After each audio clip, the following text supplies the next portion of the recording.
Today's game on KFJB-TV is sponsored by First Rate Real Estate, Adland Engraving and Screen Print Company, Assured Partners, Brown's Shoe Fit, Central State Bank, your Marshalltown Dairy Queens, Eye Care Associates, Hy-Vee Marshalltown, Legends American Grill, Lennox Employees Credit Union, Marshalltown Area Chamber, Marshalltown Community College, Marshalltown School District, McGregor's Furniture and Mattress, Sandvik Enterprises, Scooters, Marshalltown, Sports Plus, State Farm, Tyler Pashong Agency, Wayward Social, Wells Fargo Advisors, Members First Community Credit Union, Van Wyck Wood Builders.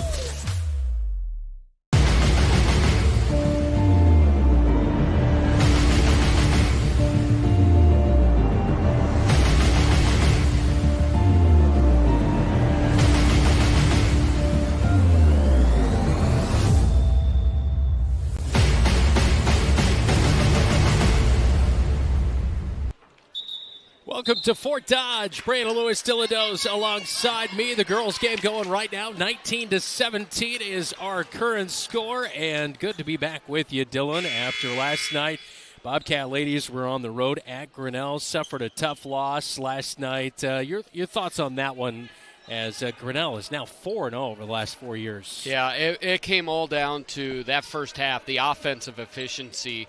From turnovers in the first quarter to the second quarter, just not hitting shots. Frankie Long had all 7 of the first half points. Cats were 3 of 14 from the line in the first half, and they tried to claw, scratch back in, got within 3 late, but could not close the door. It is our Super Tuesday. Bonus coverage. 3 rattled in as we begin, and it is a 2 from the right wing. They gave her 3. They gave her 3. All right, so it is 20-19. Kendall Brummel last night hit 2 big threes in the second half as well. She's been on a heater.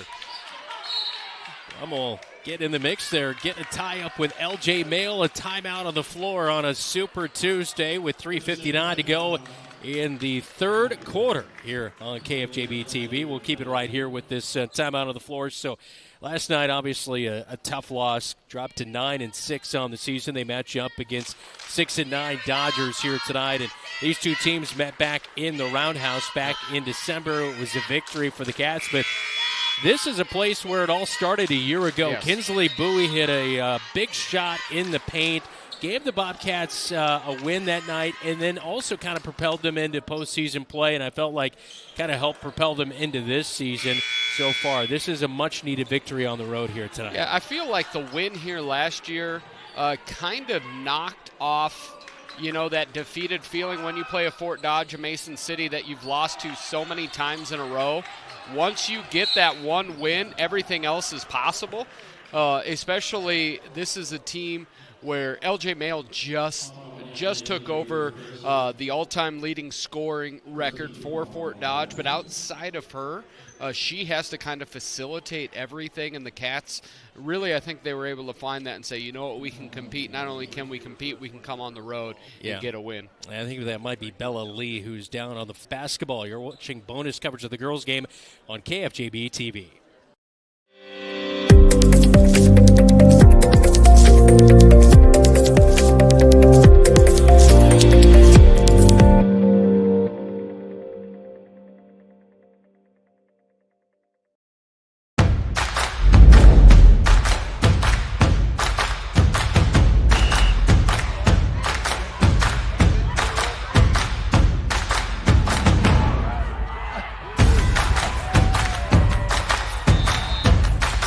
When you go home, you'll feel good about what you did, and you're doing it for the kids. If they don't have us, they don't have these games.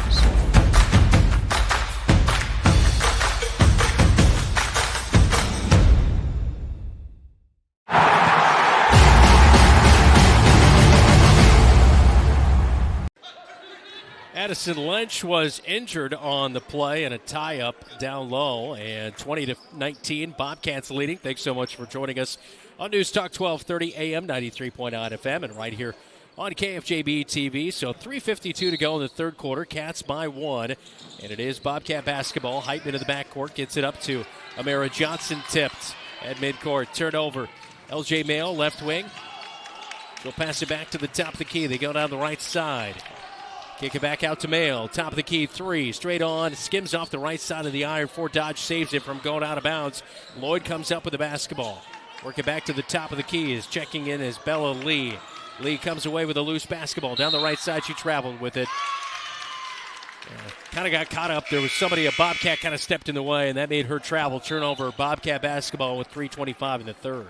One thing the Bobcats did so well in Marshalltown was Millie Heitman showed the defensive prowess against LJ Mail. I think Mail ended up with 10, most of those in the second half. Mail only has 4 so far tonight, and it's been equally impressive defensively, but they've done it in a little bit different way. Millie is the primary defender, but they've brought 2 defenders. They've trapped her, tried to get the ball out of her hands as quickly as possible, so she's held just to 4 points. Here goes Long down the left side as the Bobcats break the press. Count the bucket for Frankie Long as she's fouled on her way up as the Cats rolled to a 35-27 win back in December against the Dodgers. And Frankie Long got the nice feed and went up strong. And the foul comes in on Bella Lee.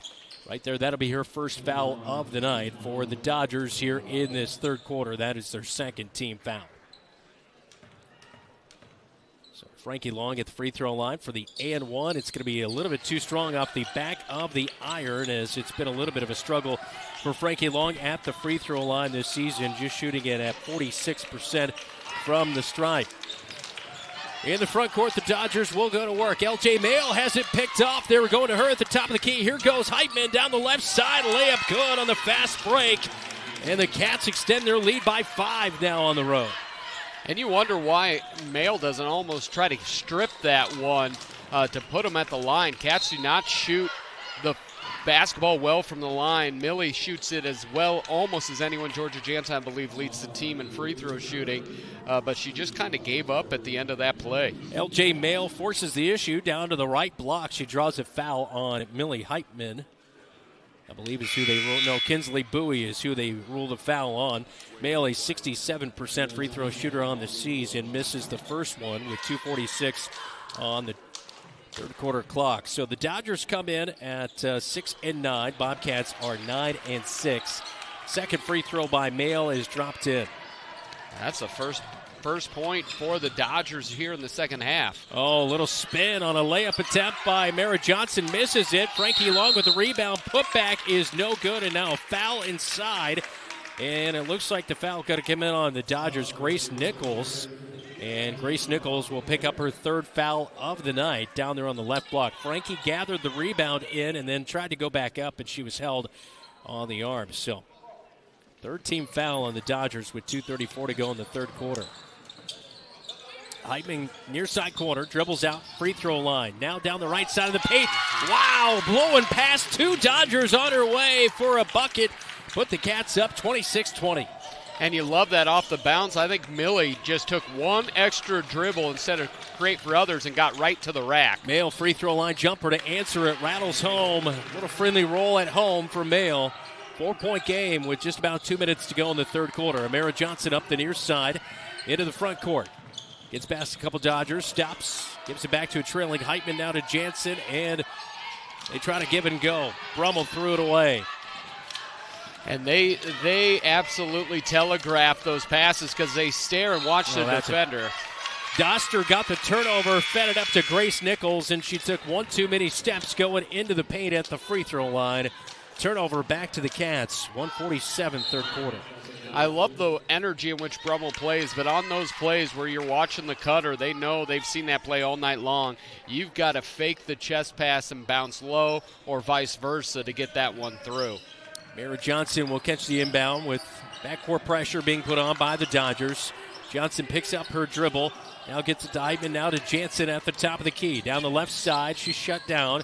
Drop it in to Frankie Long. Beautiful pass by Jansen. And Frankie Long on the left block puts it in for 2. 28-22.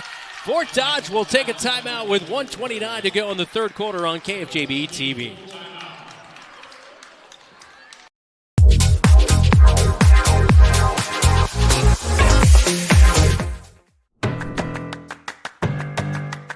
In Iowa, we are fortunate to have a lot of opportunities to get involved in at our schools. Athletics and activities have so many positive effects. From learning how to build relationships and healthy lifestyles, And gain self-esteem and confidence. Make participation a priority. You and your school will benefit.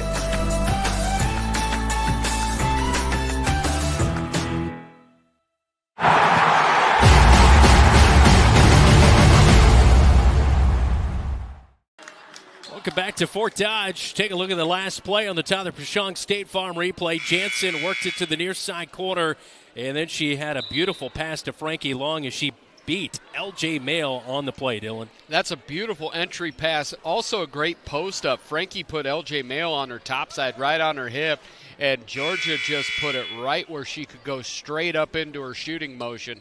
That is picturesque basketball. This third quarter on the offensive side, the Bobcats have seemed to find something and are executing at a high level. 28-22, Cats leading with a minute 25 to go in the third quarter. Brooklyn Gilliland in the front court. Over to LJ Mail, right wing. She's double teamed by Heitman. They'll switch. Heitman keeps on her. Now Johnson catches up. They feed it back. Right high post jumper is off the mark. Rebound underneath. Bringing it in. Grace Nichols in a tie-up. Frankie Long and Nichols. Yeah, they will call a foul. Boy, that got a little rough after things were all said and done. Possession arrow is with the Bobcats, but they are calling a foul here on, I believe, Frankie Long. That'll be her third of the night. And I think it looked like normally that's called a jump ball. Frankie went with ill intent on the way in, and I think might be the aggressiveness that they may have called more so than actually the contact. Mayo catches the inbound pass and now passes it to the right wing. It's picked up by Bowie. Up to Brummel. Brummel layup is no good. Rebound Dodgers. Looked like Mayo got a piece of that on the way up. And she came away with the rebound. Feed it up court to Gilliland. Now back to the near side corner to LJ Mayo. Guarded by Bowie. Bowie gives a baseline drive. His Mayo drives right by her. Puts it off the glass for two. And that was a fantastic job of Nichols screening out the help defender. Now Mayo with a steal on the inbound. Puts up a shot. She is fouled. It is no good. LJ Mayo with 9 points here tonight. She's back to the free throw line with a 4-point lead for the Bobcats. So the foul comes in on the Cats.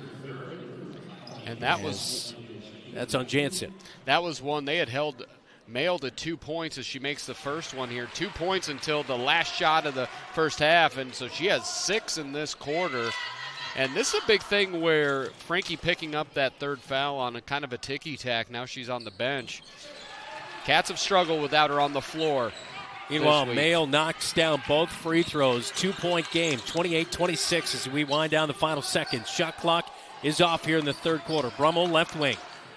Double team. Gets it to Heitman near side corner. Back to Jansen. Top of the key now back to Heitman. Heitman trying to look inside. Over to Bowie. Pass was tipped. Give it back to her. It's picked off.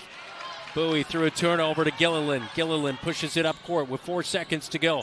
Far side corner. Gilliland gets it back. She has no court awareness. Time will run out. She did not know the shot clock was down to 2 when she caught it on the left wing. She won't get off a shot, and we head to the fourth quarter. Cats lead by 2 when we come back. Final 8 minutes to go.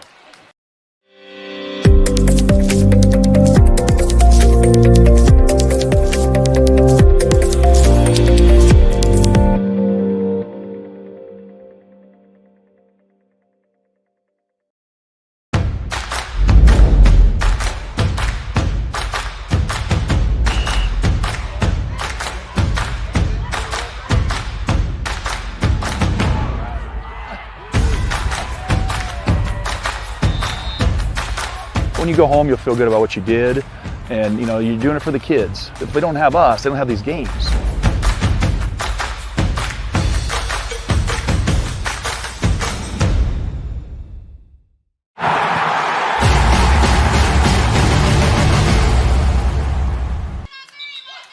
Fort Dodge High School, welcome back. Dodgers trail by 2 to the Cats, 28-26. Head coach Brian Murphy was just telling his team right there, got to have long possessions here in this fourth quarter, and that'll be key. Work that clock, work the ball around, and drain this out. You don't want to give the Dodgers any easy passes, though. We've seen a couple of turnovers here by the Cats that have been taken the other way for points. And with Frankie Long out of the ball game, the ball tends to stick on the perimeter a little bit more, and that's where the Cats have had the most trouble getting a lot of passes either knocked away, tipped, or stolen. Bowie out high, drops it free throw line. Jansen down the left side, dribbles it off the shoe of Grace Nichols, and it will stay with the Bobcats, baseline left side. And right there, that Georgia Jansen-Nichols matchup at the free throw line. You like Georgia being aggressive there. Oh, Brummel, good cut to the hoop. She is fouled on her way up. She was at the free throw line at the inbound play. They found her backside. Shot was no good, but 2 free throws coming for Brummel. As picking up the foul for the Dodgers, it'll be Emma Lloyd, her first personal foul of the night. So Brummel at the free throw line for the Cats, and she'll roll the basketball, and the first one is no good on the free throw attempt. As Brummel on the season, not a lot of free throws, just 1 of 2 coming in to tonight. Second one rolls off the front of the iron as Nichols hauls in the rebound. And this has been the bugaboo all year, but specifically last night in Grinnell, that came down to free throws. Baseline pass. It's a long 2. No, they're going to rule it a 3. It looked like Mayle's foot was on the line, but the 3 is no good regardless. So the Bobcats get the rebound. Outlet to Heitman, up to Bowie. Fakes a 3. Gives it back to Heitman, cutting down the left side. She'll throw it right to Gilliland. She was looking for Bowie, and now Gilliland trips in the backcourt. They get it to Mayle at the midcourt stripe. Feed it back to Mayle, and Heitman's right there to pick it off as they were trying to get it back to Mayle, who is cutting down the right side, but a good tie-up. Possession arrow is with the Dodgers, and it will stick with the red and black. Yeah, Coach Murphy try to get a timeout there. Try to get a timeout. Now he was trying to delay until he had to bring 44 back into the game, but Cats have not looked good on the offensive end with Frankie Long on the bench. She's got those 3 fouls. See if she can stay in for the last 7:01 of this ball game. LJ Mayle catches the inbound pass on the right wing, guarded by Heitman. Down the left side she goes. Heitman swats away the shot and comes away with the basketball. She'll break it up the near side. And that's the thing with Millie Heitman on Mayle, is that Millie's got those long arms. So where Mayle's normally able to score in the post, Millie's just too long. Bowie, top of the key, finds Jansen. Baseline left side. Runner is no good. LJ Mayle with the rebound. They'll outlet it quickly up the far side as Gilliland gets it up into the far side corner. She'll get it back. Drives baseline left side, and Amara Johnson guarding on her almost picks it off. They found LJ Mayle cutting down the heart of the paint, but Frankie Long stepped in there, and Mayle put it up too strong, and the rebound goes to the Cats. And you don't have to block the shot to affect the shot, and it looked like LJ Mayle knew exactly who was in the paint there. Heitman on the right wing, guarded by Mayle. Dribbles baseline, finds Bowie. Now back to the top of the key. They rotate it to Amara Johnson. Johnson hesitates, trying to go against Mayle. Now back to Bowie, top of the key. Now to Heitman, left wing. Fakes a 3 and drives, and a reach-in foul on Brooklyn Gilliland. That will be her first of the night.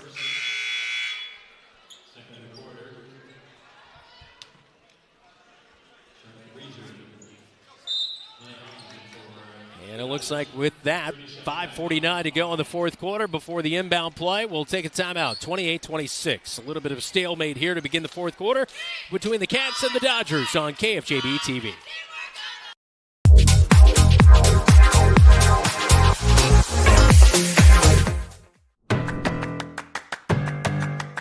In Iowa, we are fortunate to have a lot of opportunities to get involved in at our schools.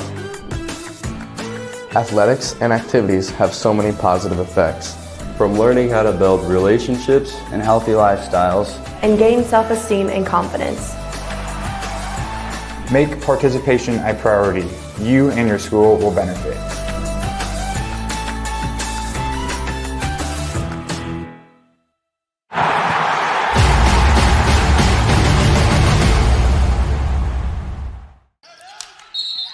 Bobcats inbound to Frankie Long out of the timeout, and she is caught up on the left block, and a foul is going to be ruled on the inbound play for the Dodgers, who just made a couple of substitutions. Malay Hollins and Charlotte Breezer have checked into the game as a foul comes in on LJ Mail, her first of the night. Inbound to Heitman on the right side of the rack, goes up strong with it. Cats by 4 on the road with 5:40 to go. And they've scored on that exact inbounds play twice. First by Georgia Jansen, that time by Millie Heitman. Wills, late pass down to the right block. It is not caught. Frankie Long tries to get in a tie-up, almost blocks the shot. They feed out to LJ Mail. Far side corner 3, no good. Bowie with the rebound, but loses the basketball, and now Frankie Long going to pick up her 4th of the night as Charlotte Breezer ended up coming away with the basketball on the right block, went up for the shot, and Frankie Long with her 4th, and it will send Breezer to the free throw line for 2. 5:18 to go, 4th quarter. Frankie's just got to play her height right there. As she comes down, it looks like that's all ball, but it's that come down that they're going to call. Breezer just a 38% free throw shooter on the season, misses the first, as the Bobcats will substitute Frankie Long out of the game with those 4 fouls. Kendall Brummel will return. And this was last night's late game matchup as well, as you just couldn't have her out there for long periods of time. Breezer knocks down the second of 2. Makes it a 3-point game, 30-27. 5:12 and counting. 4th quarter in Fort Dodge in the girls' game. Thanks for joining us on Super Tuesday. He's still in dose. I'm Brandon Lewis. Here goes Samara Johnson. Flips it back to Millie Heitman on the right wing. Hesitates, drives down the left side. Oh, blows past a Dodger, but can't finish. Comes up short off the left side of the iron. Dodgers with a rebound. Gilliland, bounce pass up to the left wing. Now they swing it, skip pass, near side. LJ Mail drives baseline and caught up. I believe Kendall Brummel stepped in late, is going to pick up the foul. It'll be a shooting foul, which will send LJ Mail to the free throw line. 2nd foul of the night on Kendall Brummel. And you can kind of hear the internal conversation in Coach Murphy's mind is like, you're playing so much better with Frankie on the court, but she can't seem to play more than about 90 seconds between fouls. So what time do I put her back in? How can I keep this lead in the meantime? What pieces on the checkerboard do I need to move? Mail misses the first, knocks down the second free throw, 30-28, 4:40 and counting, 4th quarter. Bobcats throw it away. Heitman was trying to pass up court. Mail knocked it away. They get it to Gilliland, right block. Now she has to kick it back out to the top of the key to Doster. Now they'll feed it inside. Turnaround jumper is no good by Grace Nichols. And on the rebound, Bobcats lose it out on the baseline as Heitman went for the rebound. And so Doster will inbound as it stays with the Dodgers. By the way, Kira Holstead has checked in for the Bobcats on that last break as Kendall Brummel with those 2 fouls checked out. Sloppy inbound pass is brought in by Grace Nichols at the midcourt stripe, almost an over and back. They find a wide open LJ Mail. Fakes as Millie Heitman bit on the fake, and I believe a push is going to be called, possibly on Grace Nichols. No, they called a foul on the ground on Kira Halstead and 2 shots. They whistled it late, and that's frustrating. Coach Murphy's not real happy with it. All right, so it was on the Mail shot before the putback, and LJ Mail will knock down the first free throw, and it's a 1-point game, 30-29 with 4:11 to go. So that is the first of the night on Kira Halstead. Second free throw rims out for Mail. Bobcats are lucky the Dodgers have not been making more than 1 free throw at a time when they go to the free throw stripe. Amara Johnson way up high, looks to Brian Murphy for the play call. Under 4 minutes to go in Fort Dodge in the girls' game. Amara Johnson starts to drive down to the right block, stops. She gets trapped. Double team down there, and Brian Murphy has seen enough. He'll call a timeout with 3:47 to go on Super Tuesday and bonus coverage of the girls' game right here on KFJB-TV.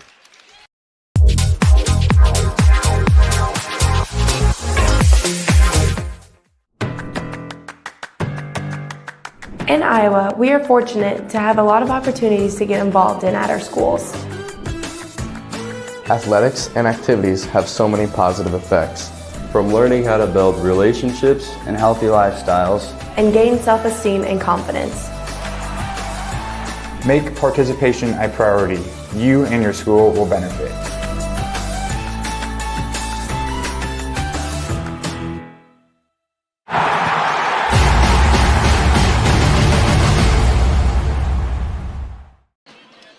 To 29 is our score in the fourth quarter as the Bobcats have a 1-point lead. Head coach Mike Apple and his assistant coaches getting ready for the boys game right around the corner. Yeah, Brynjar didn't make the trip up to Mason City. Apple's just laughing about how when you don't show up, we make 14 threes. It was a shooting fest. Drake Gersman went 4-4 from three-point. As Kyle Coach Smith went 7 of 10. And it felt like he made even more, but as Coach said in the postgame, is some ill-advised threes that went in. Well, Brynjar did not make the trip for a very good reason, as he's battling a little bit of an injury that he suffered a couple weeks ago. So we hope he is feeling much better. He did not want me to talk about it on Bobcat Live, so I honored his wishes. We'll talk about it on bonus coverage. Bonus coverage here tonight. Bobcats throw a turnover, but Millie Heitman forces the issue, gets it back. Amara Johnson puts a shot up way too hard. The bunny was missed on the left block, and Amara just not with the feel and the touch right there inside as she was wide open. But the Bobcats will be bailed out as the Dodgers touched it last going out of bounds. So Bobcat basketball, the blue and red will inbound. Kira Halstead checks out. Frankie Long is back into the game. Shot clock resets for the Cats. They feed it in. Frankie Long goes to work. Turnaround jumper. She's touched on the arm as she will fall backwards a little bit awkwardly as Grace Nichols will pick up the foul. That'll be her fourth foul of the night. Fourth team foul on the Dodgers, so one more, and the Cats are shooting free throws here on out, leading by 1 on the road. Yeah, this is where Frankie come up big. Immediately you see her on the court right where they go. Frankie will take her time, spins the ball around, way too hard off the back of the iron, no good. And this is where you can see it just in the way she gets the ball. Like, she feels like she's got the weight of the world on those shoulders going to the free throw line. You saw it, Scott Messerly, just a moment ago for Dodge head coach. Coaching his team on. Trying to get the second one between these two teams. Jansen steals the basketball away from Fort Dodge after Frankie missed the second free throw, and the Cats with second life as Georgia Jansen has had a really good game. She knocked down a big three there in the first half of action. Jansen throws it back to Bowie on the right wing. She will go track it down. And now a handoff at the top of the key to the point guard in Amara Johnson. We're under 3 to go. Boy, a bucket right here would be big for the Cats. A little give and go. Millie Heitman down the right side, way too strong. She'll hustle back for the rebound. Ball bouncing around on the left block. It's going to be down on the floor, and a jump ball possession arrow is with the Cats. It'll keep it with the blue and red. And Millie Heitman hit the deck there, and she's kind of holding her right knee. Hopefully she is all right. 2:43 to go in the fourth quarter.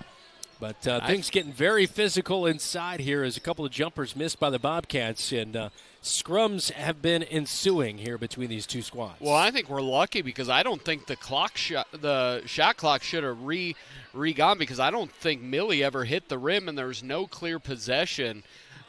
So we're lucky to have possession with 35 seconds to go. Bowie will inbound, baseline left side. Looking to inbound, she gets it to Frankie Long out there on the left wing. Jansen gets a handoff from her. Gets it to Amara Johnson out high. Now to Bowie at the top of the key. Back to Heitman left wing. Heitman measuring up the defense. Guarded by Malay Hollins. Drives to the free throw line. Spins around, gets past Hollins, and puts up a shot. It's out of bounds. It was tipped. It looked like Hollins was able to maybe get a piece of that one as Grace Nichols was also sliding in late. Yeah, she was able to recover enough to swat that away. Cats have 14 seconds left, and they've done a couple plays on this inbounds where they've been able to bring a secondary cutter. for an open layup. Inbound to Heitman. Heitman drives just inside the free throw line. Kicks out to Bowie. Thought about the three. Now kicks it back to Heitman. Turnaround jumper way too strong, but the rebound out to the top of the key as Heitman comes away with it. Amara Johnson controls the basketball down. The shot clock will run out. The shot. I thought the shot. It did hit the rim. shot by Heitman hit rim, so It the shot definitely clock hit should rim. have reset. And they're going to go the other way. That is, I'm not going to say That's tough. What coach on the guy's side said sometimes refs are worth 6 points at Fort Dodge. And Fort Dodge into the front court. Gilliland will lose possession of the basketball. She goes down to the hardwood to gather it back in. And a jump ball, Fort Dodge basketball. So, boy, we'd had a run of jump balls here as well in the second half. Inbound pass is kicked by the Bobcats. And so we'll reset here with 2:01 to go in the fourth quarter. 1 point game, 30-29. Cats with the lead. You don't have to guess what number the Dodgers are going to try to get the ball to here. Malay Hollins, her number. Block shot as Bowie guarding her down to the left block. She drove. And Hollins has it swatted away by Bowie. It'll stay with the Dodgers. 24 on the shot clock. Maybe you do have to guess. That's not the number I had. It's close, 21, but here's 23. LJ Mail, who you're talking about. A step through. Heitman blocks the shot, and a foul is going to be called. And the foul is going to be before that. It's on Heitman, her first of the night. So it came before the shot. No, they're going to say it was on the way up. Huh. I didn't think Heitman was in there that close to the foul. But regardless, LJ Mail is at the free throw line for two in a 1 point game. And we're tied at 30 as LJ Mail makes the first free throw with 1:51 to go in the fourth quarter.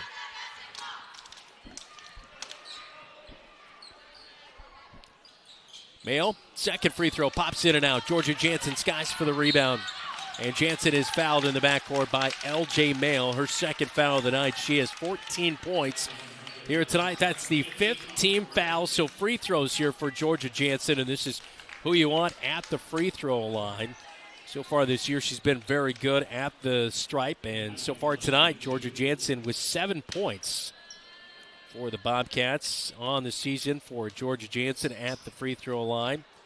She has shot at 63%. And the first one is good. And the Cats back on top by one, 31-30. Yeah, we were talking off air, but over her 4 years as a Cat, she has really grown into a pretty good basketball player, not just a good athlete. And the second one will rattle in as well. 2 point lead for the Bobcats with 1:48 to go in Fort Dodge. There's ice outside. There's also ice in those veins. Inbound pass goes to LJ Mail. Finally a senior this year, LJ Mail. We've seen a lot of her over the years.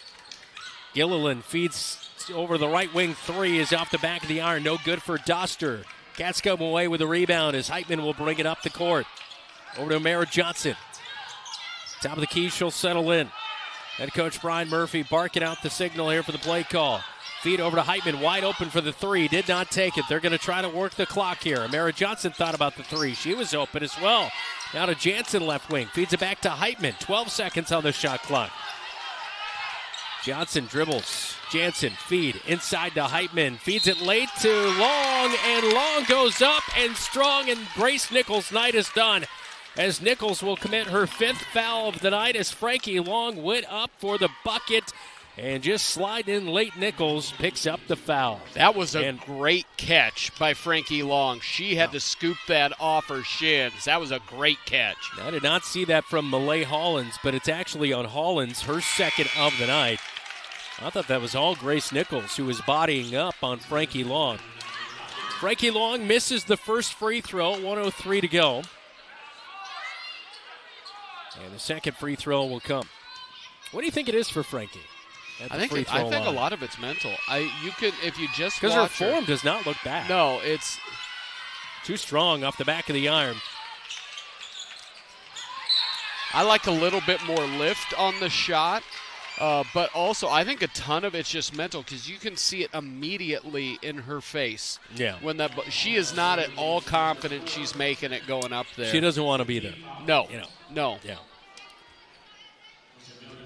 Saw her facial expression after she missed that one, too. Just a little bit of a disappointment there, obviously, to extend the lead. So 32-30, LJ Mail was fouled after the missed free throw. And free throws for LJ Mail, and she misses the first one. Boy, we are going to set a record for most missed free throws in a quarter here.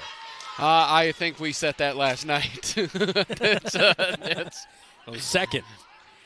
LJ Mail makes the second one. It's a one-point ball game. 59 seconds to go in Fort Dodge. Mara Johnson gets the inbound pass, dribbles over the timeline into the front court, over to the right wing. She's going to be double-teamed. Gets it back to Heitman. It's a heater at her ankles and a tie-up. And are they going to rule a timeout first? They are. They're going to give a timeout to the Bobcats as Heitman was on the floor, and it will stay with the Bobcats when we come back. 48 seconds remain in the ball game on KFJB-TV.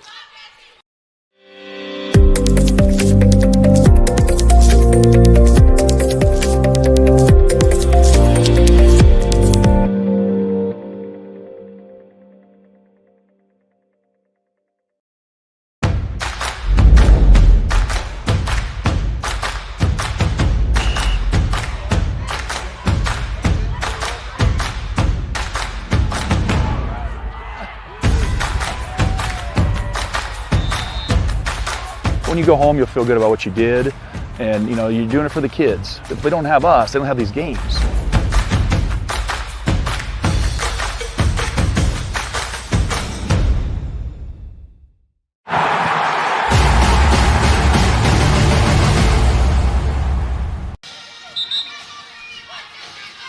Things getting tight late in Fort Dodge. We've got ourselves a one-point ball game, 32-31 Cats with the basketball. Brian Murphy just took a timeout. What are you telling your team right here? I think you're looking at, you want to run some clock, but more importantly, you want to get a good look at the hoop. So I'm looking at getting it to Millie and seeing if she can create. They've had some good success cutting down the lane, a little two-man on one side and cutting to the lane for layups. 20 seconds on the shot clock, 42 on the game clock. Heitman way up high. Still in play.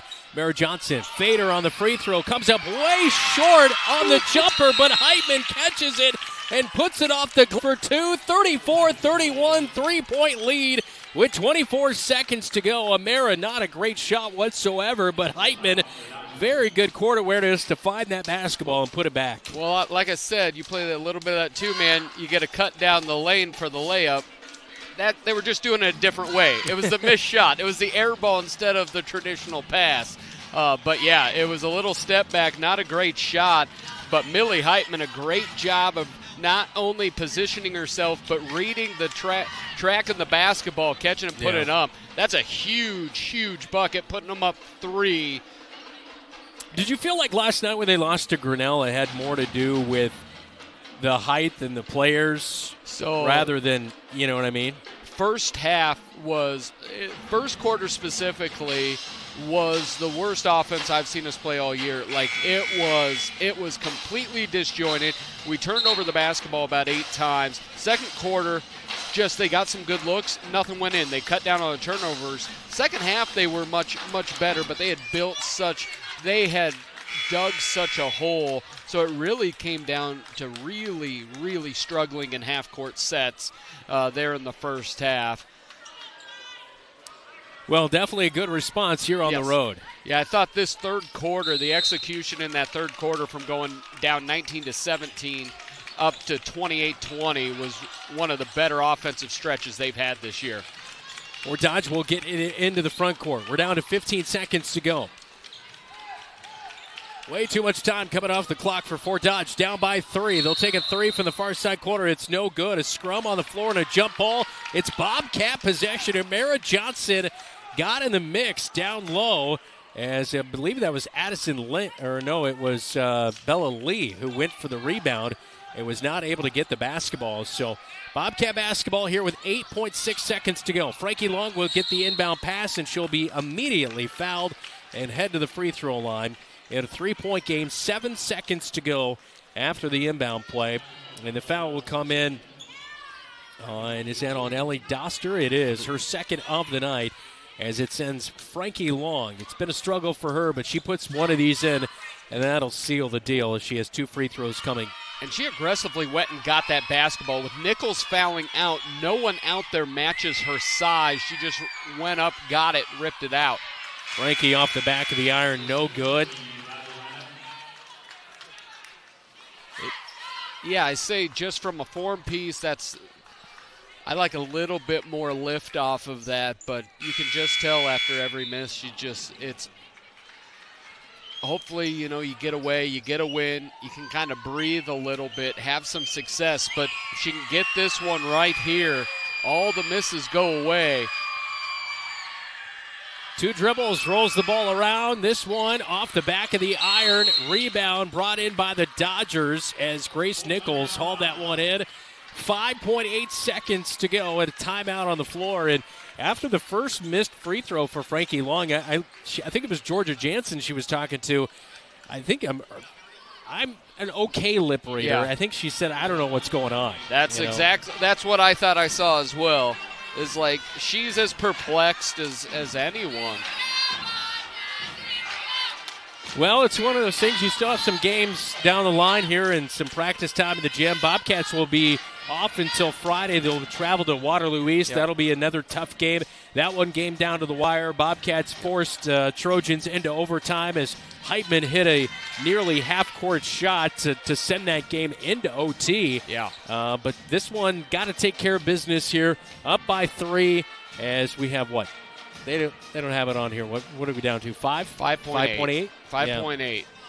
So, yeah, you got just under 6 seconds. Do you here. Foul here? I feel like that's a good call. Let them bring it up and foul before a shot even gets off, and then you're looking at 2 seconds, and the game could be over by then. I would extend a little bit of token pressure just to make them turn it.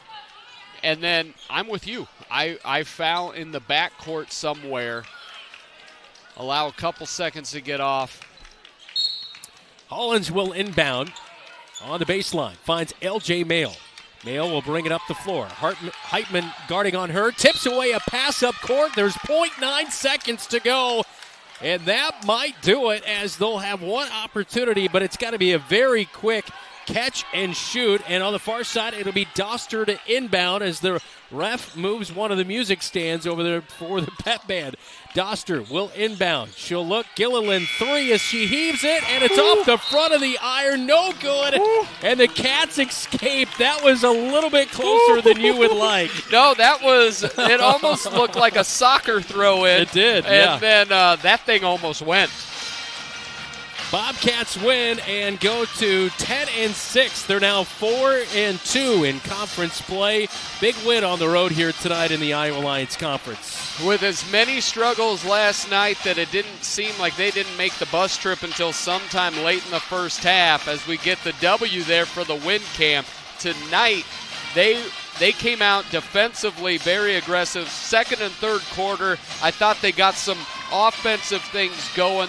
They made enough plays, and a big win. That's 2 in a row, and that's 2 in a row on the road against Fort Dodge, which is an absolute great thing to hang your hat on for the Cats. Yeah, Dodgers dropped to 6-10. Bobcats now 10-6. They head to Waterloo East coming up on Friday night. We'll have coverage of that game starting at 6. The boys out on the court ready to get going on a Super Tuesday. Action starts right now on KFJB-TV. And into the front court with 5 seconds. Finds Jacob Hayes for the 3. Yeah! At the buzzer it goes!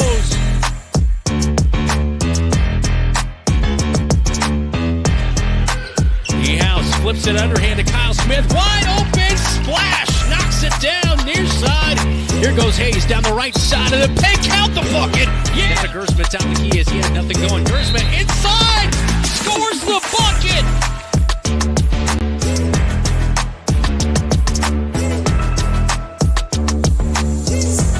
Over to Kyle Smith. Stumbling away. Did gather it in. He now drives to the free throw line. Turnaround jumper. Oh, no. Boom. Wow, what a start. Welcome back to Fort Dodge. Brandon Lewis, Dylan Dose alongside me. We get you ready to go for the boys' game. 9-5 on the season of the Bobcats, coming off a win last Tuesday on the road at Mason City, where they knocked down 14 big threes. It's been a week off. How do you get back in the flow? They've had some practice time to work on some things. That's a really interesting thing, because they were on a roll.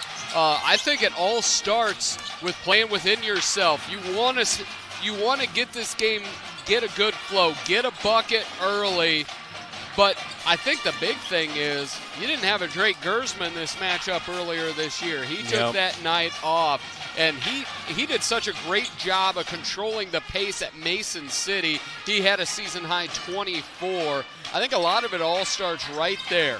Yep, that is for sure. Cats won by 20 back on December 19th. Gavin Mishek knocked down 21 points. He is out for tonight. When we come back, we'll have our Cat Connection, and we'll also have our pregame chat with head coach Mike Apple. You're watching Bobcat basketball right here on KFJB-TV. Scooter's Coffee is going bananas, literally. Treat yourself to banana bread hot or iced lattes, creamy latte blenders, and fresh banana bread muffins.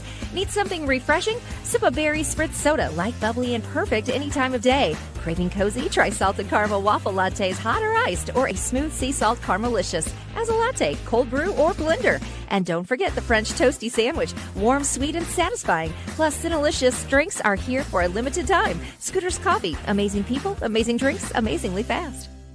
Bobcat Athletics on KFJB-TV is powered by Lennox Employees Credit Union, LennoxECU.com, Marshalltown Area Chamber, meetinmarshalltown.com, Marshalltown Community College, a step in the right direction, and the Marshalltown School District. Embrace the lead.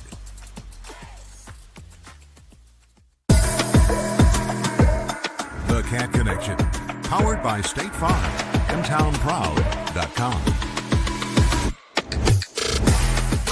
It is our Cat Connection, all brought to you by Tyler Pashong, State Farm, mtownproud.com. Here with Jameson Niehaus, number 1 for the Marshalltown Bobcat boys basketball program.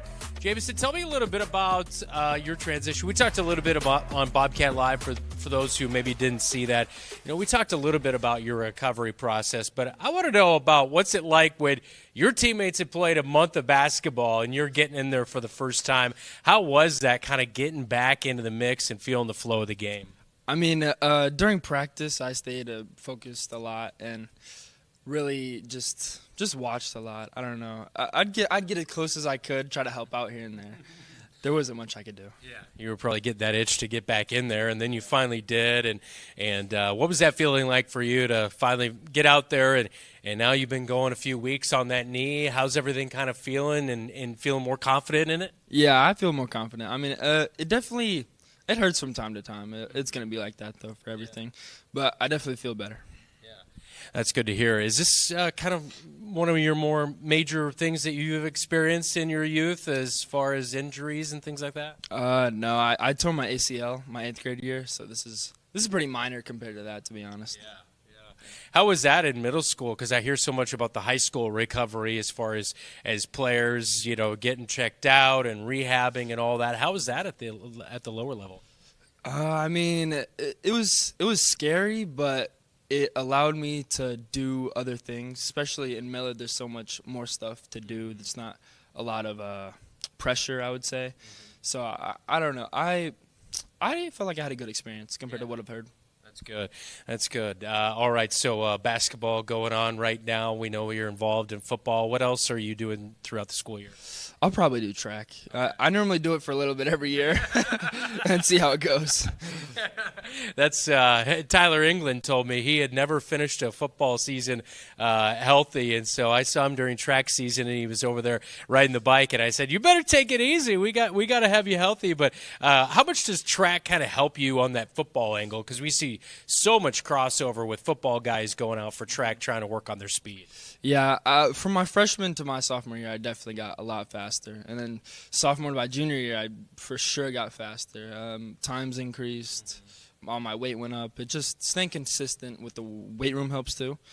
and track is just a part of that too. Yeah. All right. So tell me a little bit about the non-athletic side. You had finals in January. You've got basketball going on. I'm sure you've got to try to have some home life and some time with your friends. How do you kind of keep it all balanced? Because you're a busy guy. It just kind of works its way out. I mean, I feel like I always have enough time for everything, but some people struggle with that. But I think I manage my time pretty well. That's a good thing. That's a good trait. So for a future employer, keep an eye on Jamison Niehaus. Hey, best of luck in your junior season. Thank you. All right, that is Jamison Niehaus with our Cat Connection. Again, all brought to you by Tyler Prashong, State Farm, mtownproud.com.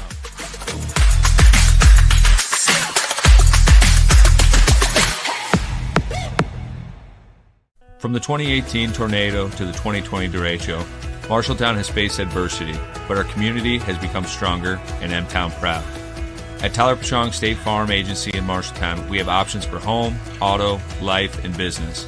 Our goal is to give you choices that impact in a positive way. As we have found out firsthand, life is never predictable, but you should always be prepared. Head to mtownproud.com to see how we can best fit your needs. We'd love to talk to you about what makes you M-Town proud.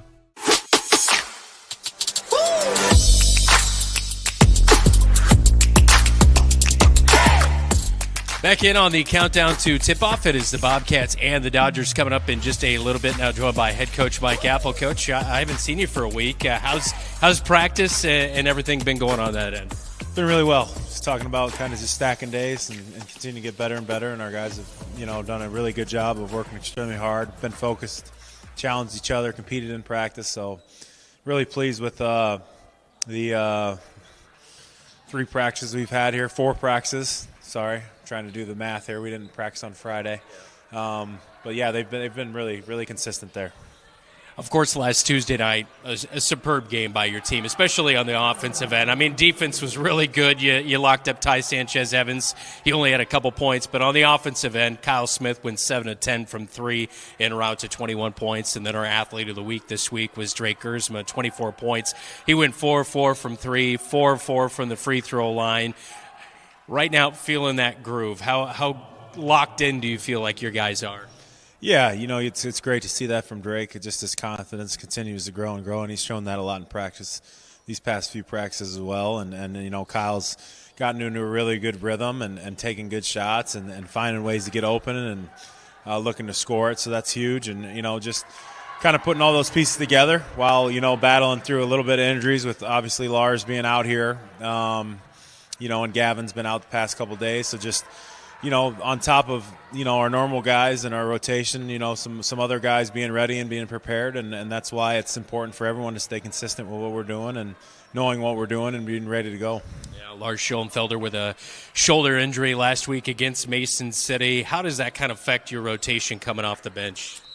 Well, it's we play typically about 7 guys, maybe 8 with Talon in there. And Talon, bumps up to our 6th guy now, which means – the 8, 9 guys are now the 6, 7, 8 guys. So it's just, if your name's called, you need to be prepared. You need to understand your role and be ready to go. And, I feel confident in those guys being able to do that. Yeah, Jamison Niehaus gets a start in place of Lars Schoenfelder here tonight. He's had a little bit up and down with some turnovers. He's found a few buckets, kind of getting in that mix after missing the front half of the season. How do you feel like he is now that he's been kind of back in the groove for the last 3 weeks? He's been good. I mean, it's a tough thing to go through when you're sitting out as long as he did. And he's still trying to, figure out his knee. There's still some soreness there, every now and then, and just, practicing through that and figuring out ways to, still make an impact every day. It's not an easy thing. So we continue to work with him and he's continuing to work hard himself and just see that confidence grow and continue to put him in positions to help us be successful. And, that's what we're trying to do with Jameson. On the line here tonight, a conference victories. You take on the Dodgers. They've lost 11 straight. You guys dominated them inside the roundhouse, a win by 20 in that one, 53-33. How do you kind of have a repeat effort of that performance here tonight? We just talked about, just being consistent with how hard we play and on the defensive end, making an impact and getting stops and continue to get stops after stops. And, that's when we're really good, is just when we play really, really hard, we're a very solid team. When we go through the motions and just are kind of relaxed, we're not very good. That's the reality of it. We have to play. We have to have a mindset of we're going to play as hard as the other team we're playing, and when we do that, good things usually happen. You go on the road here tonight. I know you're without a couple of those players like we mentioned.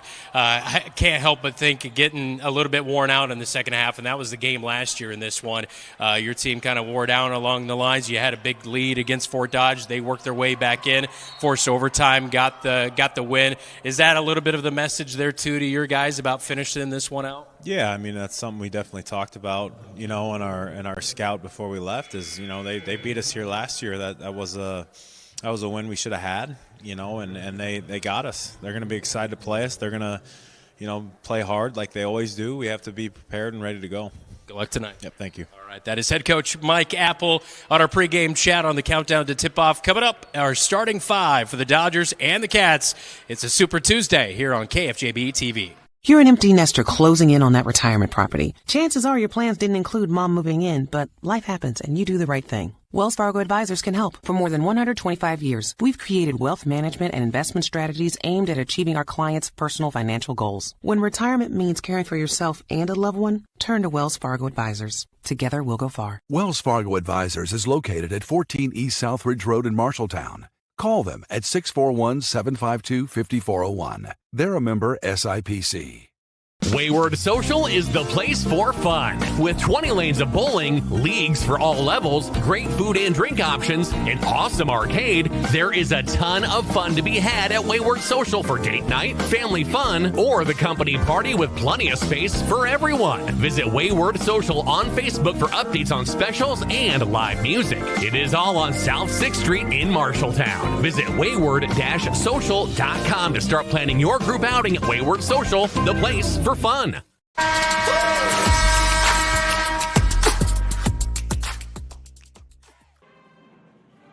Welcome back to Fort Dodge. Time for tonight's starting lineups. All brought to you by Sandvik Enterprises in Marshalltown. Let them deliver for you while we deliver you the starting lineup. First off, for the Fort Dodge Dodgers, they are 1-13 on the season on a 11-game losing streak behind head coach Willie Williams in his fifth year. Dodgers averaging 39 points per game, and 58 points per game is what they're giving up. Number one, Tavon Feely, averaging 5 points per game, 4 rebounds per game for the 6'1 senior guard. Number 3, Hayden Zuspan, 7 points per game, 2 rebounds per game, 1.5 assists for the 5'11 senior forward. Number 5, Tytrell Mosley, 4.5 points per game, 3 rebounds for the 5'7 senior forward. Number 22, Reggie Peterson, a 6'3 sophomore forward, averaging 10.4 points per game and 5 rebounds. And Brody Mail will round out the starting five for the Dodgers tonight. Number 40 is a 6'6 sophomore center, averaging 6.7 points per game and 4.5 rebounds per game. For head coach Mike Apple, 9-5 on the season, 4-1 coming in the Iowa Alliance Conference in his 8th year leading the Cats. They have the second best defense in 4A, giving up 43.6 points per game. Also, third in 4A in three-point shooting and 11th in the state in rebounding with 30 rebounds per game. A little bit of a change to the lineup tonight as Lars Schoenfelder is out with a shoulder injury. It'll be Jamison Niehaus in his place, number 1 for the Cats, averaging 3 points per game and 2 rebounds, a 6'1 junior guard. Number 3, Drake Gersma, 6'2 junior guard, averaging 9.5 points per game. Number 10, Kyle Smith. He is number 1 in rebounding and 3-pointers made this year in 4A, averaging 14.6 points per game, a 6'3 senior guard. Number 24, Damian Segovia, freshman guard, averaging 6.4 points per game and 2.5 assists. And number 30, the senior, Jacob Hayes, 6'2 senior.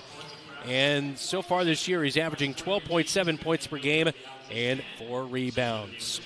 That is our starting lineups, all brought to you by Sandvik Enterprises in Marshalltown. Let them deliver for you. When we come back, it is tip-off between the Dodgers and the Cats right here on your home for Bobcat Basketball, KFJB-TV. At Sports Plus Sports Medicine and Physical Therapy Center, we customize each patient's treatment plan to their individual needs. What does that mean? It means that not every back or knee problem is treated the same, and that your program will be unique and designed especially for your needs or problem. This improves how quickly you will return to work or sports. The Sports Plus staff is encouraging and takes pride in your successful recovery. This is just one more reason why champions choose Sports Plus Physical Therapy as their favorite place to rehabilitate and train. The following is a presentation of Bobcat Athletics on KFJB-TV.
National anthem by the Fort Dodge High School Pep Band here tonight. Time for today's Keys to the Game. Sponsored by First Rate Real Estate, FirstRateTeam.com. For the Cats, can you dodge an extended drought? I think that's where it comes down. Dodgers, unless the Cats struggle to score in bunches, I don't think the Dodgers have the firepower to stay with the Cats. But if you're the Dodgers, can you muddy up this game? Yes, Mishek was awesome. Kyle Smith was great, just not scoring the basketball. He only got 2 points in this matchup, and it was very clear the Dodgers want to take that away from him.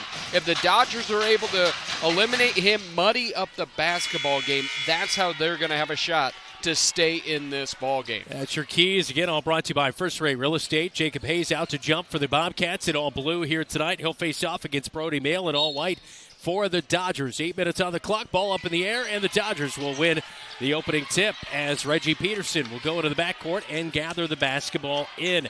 Tytrell Mosley will bring it up. Gives it to Mail at the top of the key. He's looking around against the Bobcats defense. Couldn't find anything until late. Tavon Feely passes over to the right wing. It was almost knocked away. Now they find far side corner three. He's off the back of the yard. Jamison Niehaus skies for the rebound after the three by Mosley was missed on the far side corner. There goes Gersma into the front court. Angles to the left wing. Mosley guarding on him. Has to push his way out of there. Niehaus, top of the key, has it poked away. Feely comes up with a steal. He's going to push the issue down the right side. He has to stop. Gives it. Trailing Mail off the glass. Good for two. And that's exactly what you want from your big, your sophomore big, is just run the court, be big, and lay it up nice off the glass. Teams have started out hot over the past few games against the Bobcats, but like Mason City found out, they were not able to keep up scoring-wise and continually getting chances inside as the Bobcats go inside. And a hold foul is going to be called as it will come in on Brody Mail for Fort Dodge. Baseline left side, Kyle Smith will inbound. Finds Gersma left wing, fakes a pass inside. Now Kyle Smith at the top of the key, buys a little bit of room. Back to Gersma, three. Oh, pops in and out. Mail with the rebound. It's a good look right there for Gersma on the left wing. Yeah, Kyle, again, all that attention, Zuspan, all that attention right at him, was able to kick it out. Feely down the left side, or excuse me, that's Mosley down the left side, and it's knocked away by Kyle Smith, and it will stay with the Dodgers with 22 seconds on the shot clock with 6:34 to go. But Kyle Smith with a good defensive play right there to bat that one away. Inbound will go to Peterson, bounces it to Mail, goes to work, up over top of Jacob Hayes, comes up short off the front of the iron. Segovia, the freshman, with a rebound, and Drake Gersma will trot his way towards the Dodger logo at midcourt as he looks for the play call from head coach Mike Apple. Bounce pass, free throw line to Hayes. Hands off to Kyle Smith up high. Free throw line jumper off the left side, and it falls off the right in the end. And a rebound brought in by Reggie Peterson, who will bring it up quickly. Zuspan takes a quick three from straight on. It's no good. Niehaus covers up the rebound. And you cannot go under screens against him. He's got range to about 28 feet. Bad pass late across the lane by Drake Gersma. Yeah, he was looking for Niehaus, and Dodgers come away with the turnover. Zuspan dribbling into the front court, picks up his dribble, gets it to Mail off of his fingertips, and hands it back to Zuspan. Zuspan, past Niehaus, all the way to the glass, finishes left hand on the right side. It's no good. Too strong on the layup, and the rebound for the Bobcats. I like that by Zuspan going against tendency. He was 2 of 8 in the first matchup, all those threes. Free throw line will settle it down as Jacob Hayes knocks it in from straight on. We're tied at 2 apiece with 5:15 to go in this opening quarter of play. We are in a hole, to say the least, when it comes to data, technology, everything in Fort Dodge. Mayo gets a feed inside. He's going to be fouled from behind by Jacob Hayes. That'll be his first foul tonight, so we do apologize if you're experiencing a little bit of technical difficulty with the picture here tonight. We're doing our best. We've got like 3 different connections, and we're trying to get everything we can as far as data, but this is what I call a cluster? Well, it involves the HE double hockey sticks. Yes. Hole for internet. Yeah. Anyway. I can't even look at the catwalk. That's about as kid-friendly as I can be kind to Fort Dodge when it comes. Second free throw was dropped in by Mail after he missed the first one, and a great bucket right there by the Bobcats. Take the lead 4-3. And that's one of the growth of Kyle Smith's game, being able to score, of course, with the shot, but also off of cuts in the mid-range. Peterson looks inside for Mail. They target him again, and Hayes with a foul from behind as he swats the shot from Mail away. That'll be number 2 on Jacob Hayes. That looked like a pretty good block, and there we take a look at the Tyler Prashong State Farm replay and that last layup by Kyle Smith. Yeah, just right off the bounce. And able to use that 6'3" length. He's not going to get that shot blocked by smaller guards there. So the second trip of the quarter by L.J. Mail to the free throw stripe. He knocks down the first one. We're tied at 4. Second one is also good. 3 of 4 at the stripe for Brody Mail, who comes in just a 50% free throw shooter on the season. And it's 5-4 Dodgers. Cats trail on the road. And you can see he's a much bigger part of the offense than he was earlier in this matchup. Yeah, definitely going through some growing pains early on in the season. Kyle Smith trying to step through. Turnaround jumper, right high post is no good. Falls off the left side. Mosley with a rebound. Pushes it up the far side. Up to the right wing. He'll stop, flip it underhand to Feely. Feely takes a pass. Now he drops it inside to Mayo. Spin move inside at the rack. Boy, he goes right past Jacob Hayes, who's getting eat up. Brody Mail has all 7 for the Dodgers. They lead it halfway through the first, 7-4 on KFJB-TV. McGregor's Furniture and Mattress is your local furniture store in Marshalltown. With their extensive inventory, you're sure to make a winning selection when you shop McGregor's for your bedroom, living room, and dining room furnishings. McGregor's has the right play for every room in your home. McGregor's Furniture and Mattress is proud to be your locally owned and operated furniture store since 1896 and very proud to support Bobcat Athletics again this season. McGregor's Furniture and Mattress, downtown Marshalltown, open 7 days a week. I'm Drake Gersma, and you're watching KFJB-TV. 7-4, first quarter, 4 minutes to go. Bobcat basketball after Brody Mail just converted on a 2-point bucket and a beautiful move past Jacob Hayes, who's kind of getting eat up early on by Brody Mail. Yeah, he's a much bigger guy, and that drop step for his last 2 was beautiful. Niehaus inbounds to Hayes at midcourt. Brings it into the front court. Gives it back to a trailing Gersma at the top of the key. Gets it back to Hayes, right wing. Looking at Niehaus, top of the key. Gersma rotates down the right side of the paint. He'll go. Scoop and score is no good. Way off the mark, off the glass. Zuspan will bring it across the timeline. And you like what what Fort Dodge has done so far. They have muddied up the game a bit, made it much more physical, and found the mismatch. Mosley drops it in. It's stolen away as Mail tried to pass it baseline. Segovia with the outlet. And get it to Gersma. Gets the shot. He's bumped on his way down to the right block. Layup off the glass. Counted. It's 7-6 and 1 coming as Gersma looks to tie the game. And here we go. A look at that layup. He was fouled by Tavion Feely, and that'll be his first foul of the night. That was a great job by Drake. He's got that strength. Even with the bump, he's able to stay on balance and finish. Gersma misses the free throw. Niehaus nearly had the rebound, couldn't snag it as Fort Dodge comes away. 1 point game. Zuspan into the front court. Over to Mail at the top of the key. Picked up by Hayes. His hands up in the air. They'll swing it left wing to Mosley. Guarded by Kyle Smith. Mosley to the free throw line. Gets it over to Zuspan. He'll take the three, and it's dead center.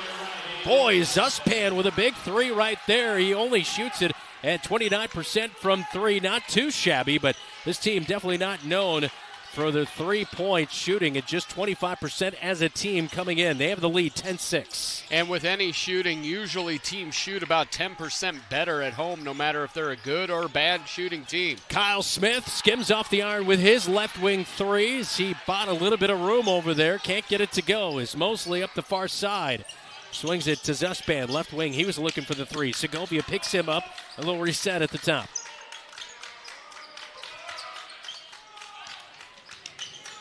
Mosley drives to the left wing. Kyle Smith cuts him off. Back to Feely at the top. Guarded by Gersma. Zuspan, another three. Right wing, rattles it home again.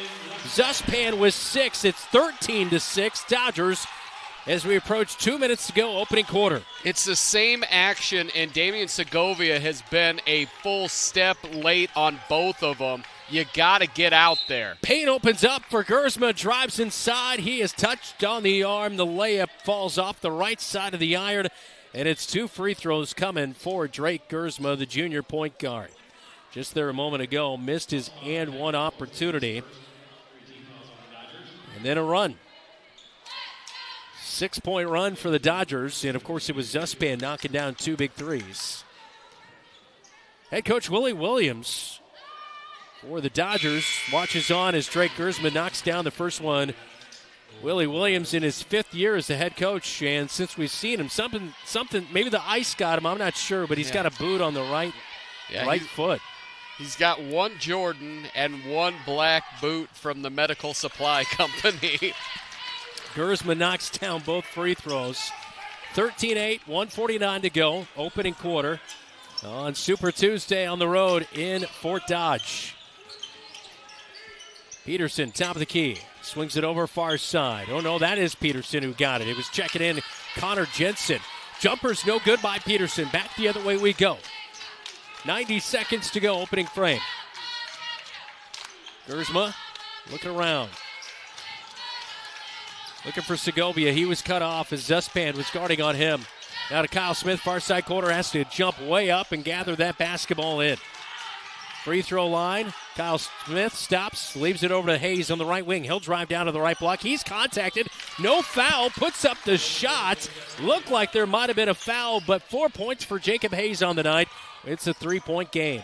Great job, just strength of staying on balance there and coming back with a great hedge. The big man Mail is checked out of the game, so a little bit of a difference right now. Peterson drives in against Niehaus, has to kick it out to Zuspan. Guarded by Segovia. There's a screen. Zuspan trying to find some room. Floater as he drives in. Boy, Zuspan having a career night early on here. He averages 7. He has 8. And I don't think I've seen Zuspan go over maybe 4 or 5 points against the Cats. Earlier this year, Zuspan had 6 points and 1 rebound. And it's always on threes. Yeah. Damian Segovia is really struggling right now defensively on the defensive side of the ball. He's going to have to be able to match up with Zuspan and be able to shut him down. Shot clock, game clock, nearly identical. Hayes has it top of the key. Over to Kyle Smith off a screen. 5 seconds to go. Kyle Smith loses the basketball. Feeds over to Hayes. Late three. It's going to come up way short off the right side of the iron. And head coach Mike Apple shaking his head, not happy with the Cats' start on the road here. They're down 15-10 as we go to the second quarter on KFJB-TV. We do more than just t-shirts and hoodies. Check with Adlet Engraving and Screen Print for awards, lasered items, embroidery, and of course, imprinted apparel. 307 Riverside right here in Marshalltown. Easy parking, delivery is available. Refinance your auto loan with Members First Community Credit Union. For a limited time, refinance your auto loan from another lender and receive 1% cash back up to $500. Scan the QR code to apply online. Call us or visit a Members First branch. Have Van Wyck Wood Builders design and build the storage shed you need. So many different options to choose from. Van Wyck Wood Builders, just 5 miles south of I-80 in Grinnell on Highway 146. Online at VanWyckWoodBuilders.com.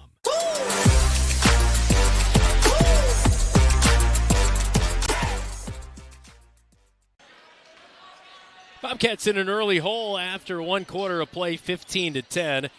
As the Cats will have the basketball to begin the second quarter here tonight. Head coach Mike Apple stressing the importance of guarding on the perimeter here during that timeout.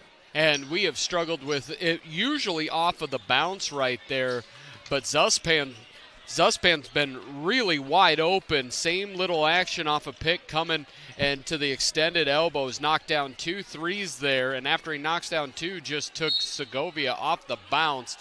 The freshman's got to be able to fight that pick much more quickly and recognize that he's got to stay in front of him.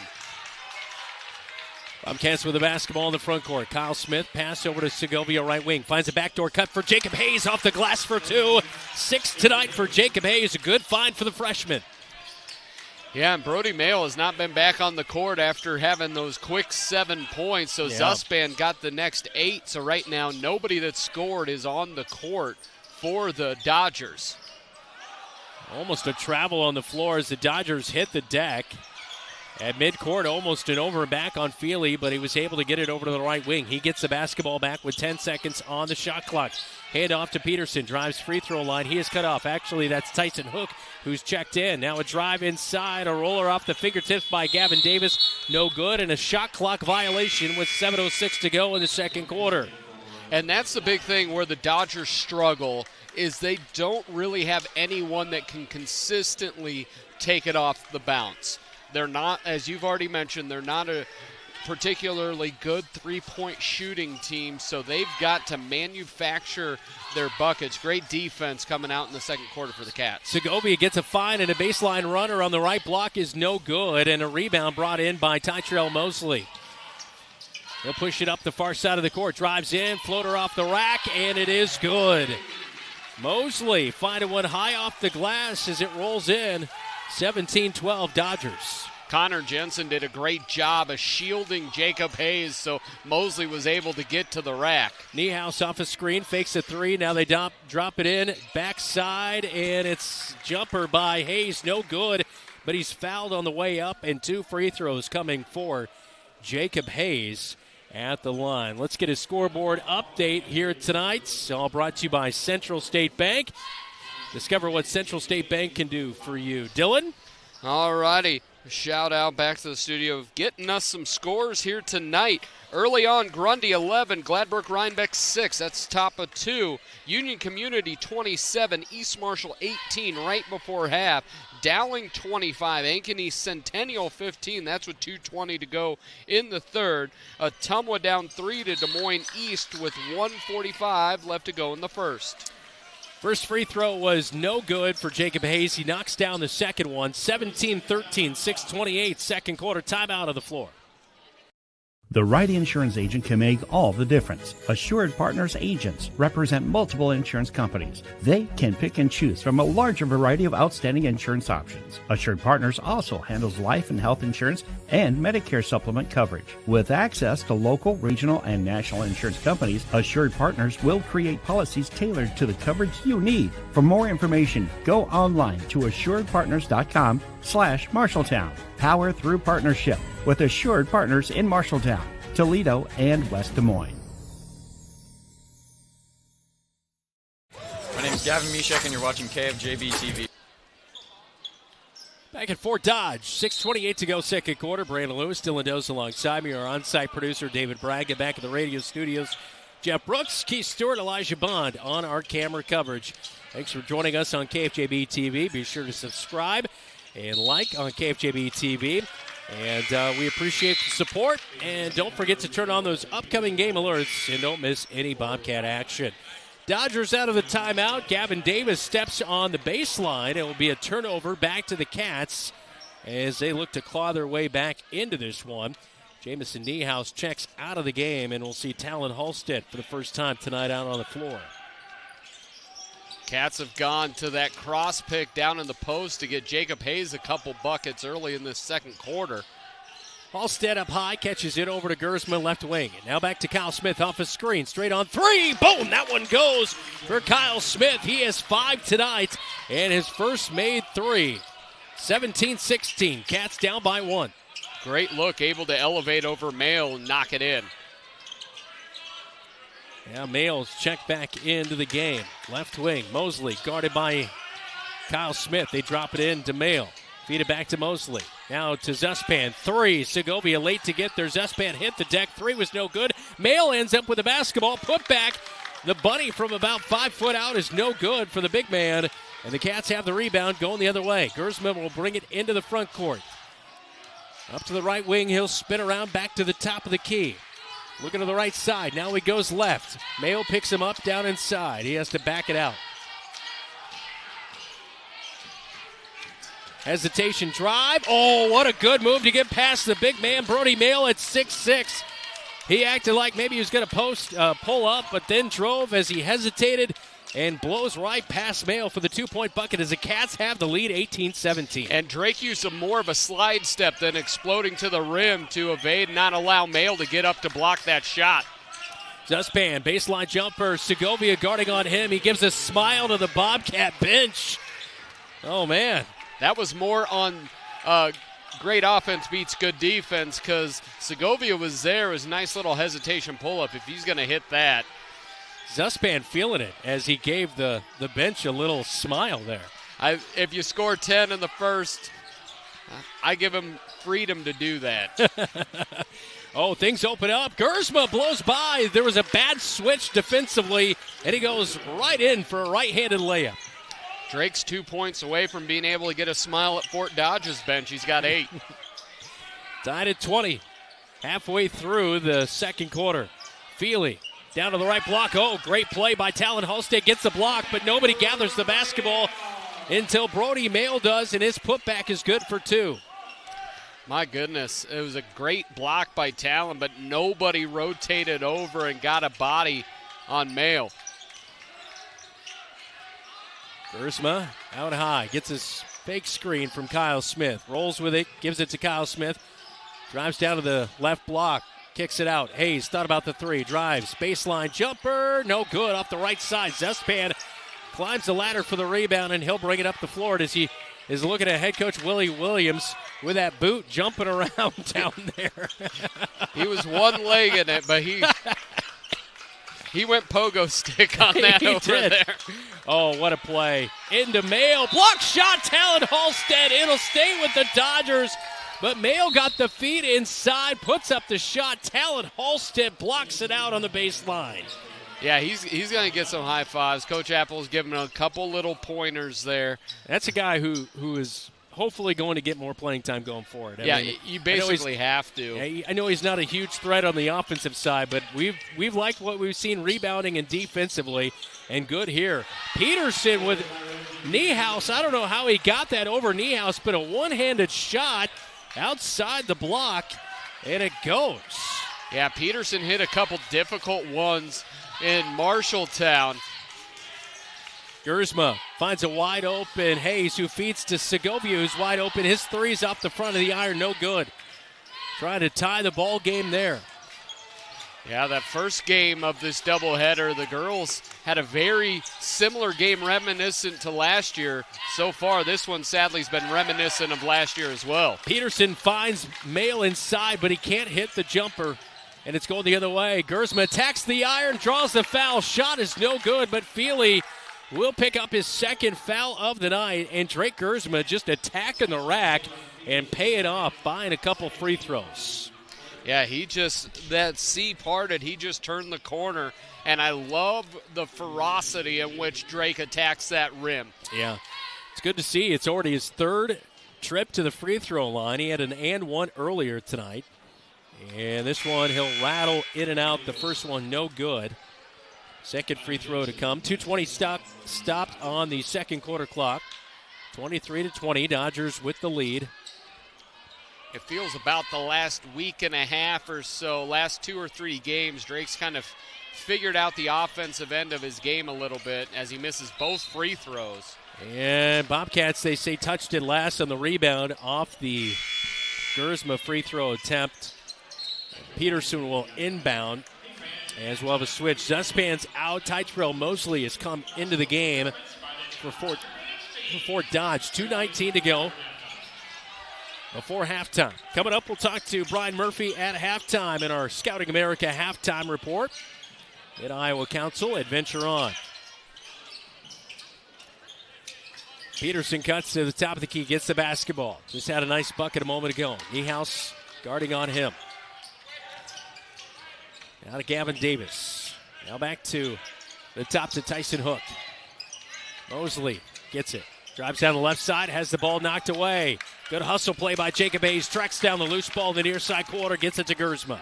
Yeah, Cats are switching everything on that. We're able to disrupt passing lanes. Gersma down to the right block. Kicks out to Segovia, left wing on the drive. Now a handoff back to Gersma at the top of the key. Little crossover move, free throw line. Back to Niehaus. As it slip out of his fingertips. Gathers it back. Now finds Hayes. Near side corner, three. Off the right side of the iron and rims out left side as Peterson hauls in the rebound. It's been Deadsville for the Cats on the shooting end of this ball game. Only 20 points here with a minute left in the half. Peterson way out high. Niehaus guarding on him. Under a minute to go. Second quarter. 3-point game. Hook will come set a screen. And Peterson on that loses the basketball. Gathers it back in. Shut down by Hayes as he picked up his dribble. Hand off to Hook. Free throw line jumper as the shot clock runs out. No good. Did draw the iron but couldn't get the shot to go. Tip out to Gersma. 5-second difference between the game clock and the shot clock here. So Fort Dodge may have one more final shot. Right wing. Hayes has it. Over to Niehaus at the top. Over to Kyle Smith. Opens up three. Dead center. Second one of the night for Drake Gersma. Kyle Smith. I lost whoever was shooting the three. As long as they go in, we don't care who makes it. But that was the best open shot he's had against Fort Dodge all year long. He lined it up, and there was no doubt. Oh, Connor Jansen. Some would say right between the eyes.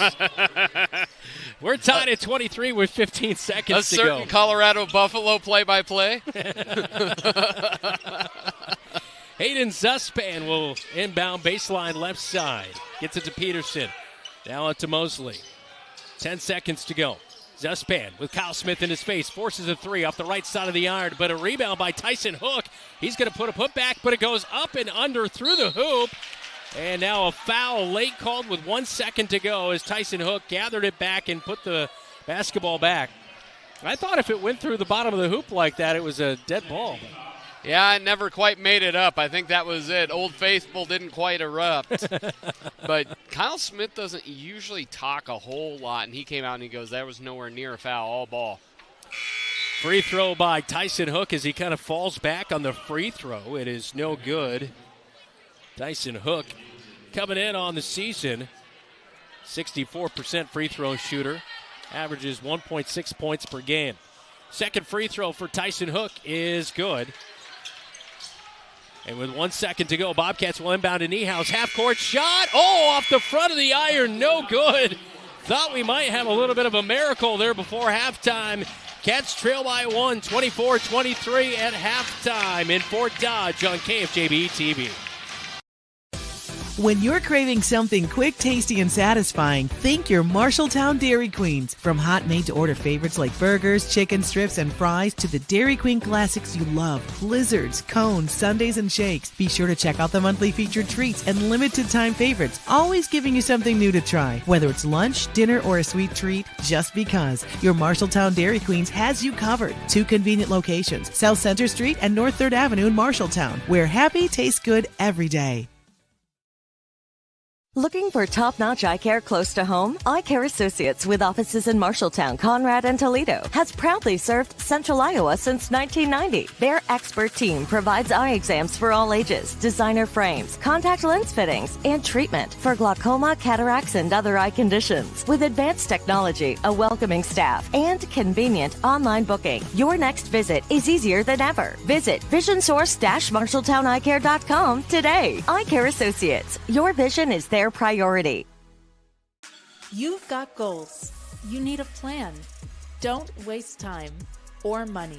At Marshalltown Community College, you get the power to choose. Transfer to a 4-year university or step straight into a career in healthcare or trades.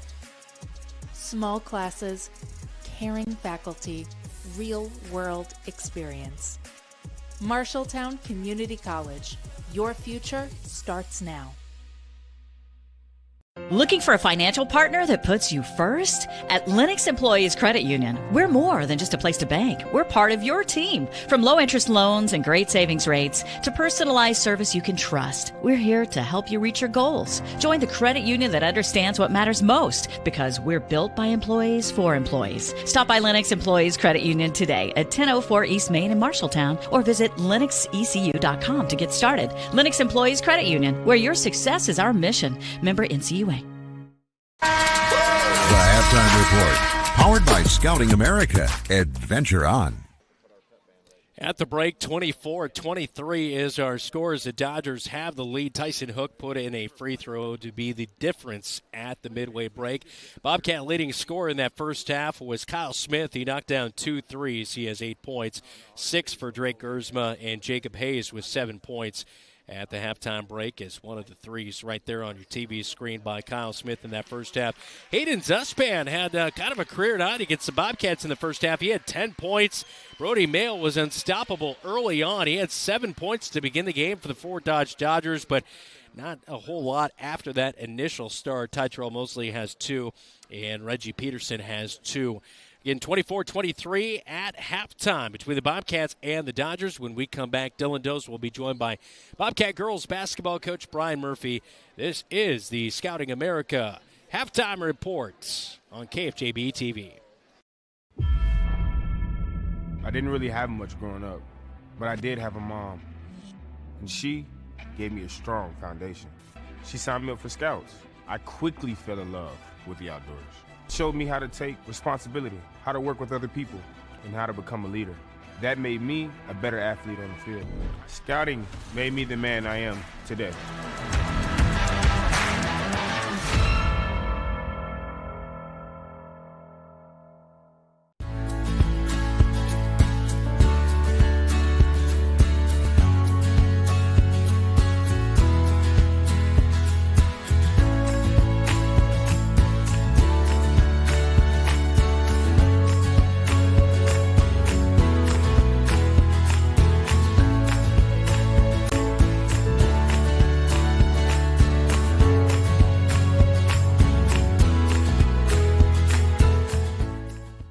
Bobcat Athletics on KFJB-TV is powered by McGregor's Furniture and Mattress.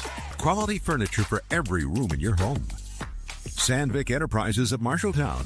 Let them deliver for you. Scooters of Marshalltown. Amazing people, amazing drinks. Members First Community Credit Union. Financially empowering Central Iowa. And Sports Plus. SportsPlusTherapy.com.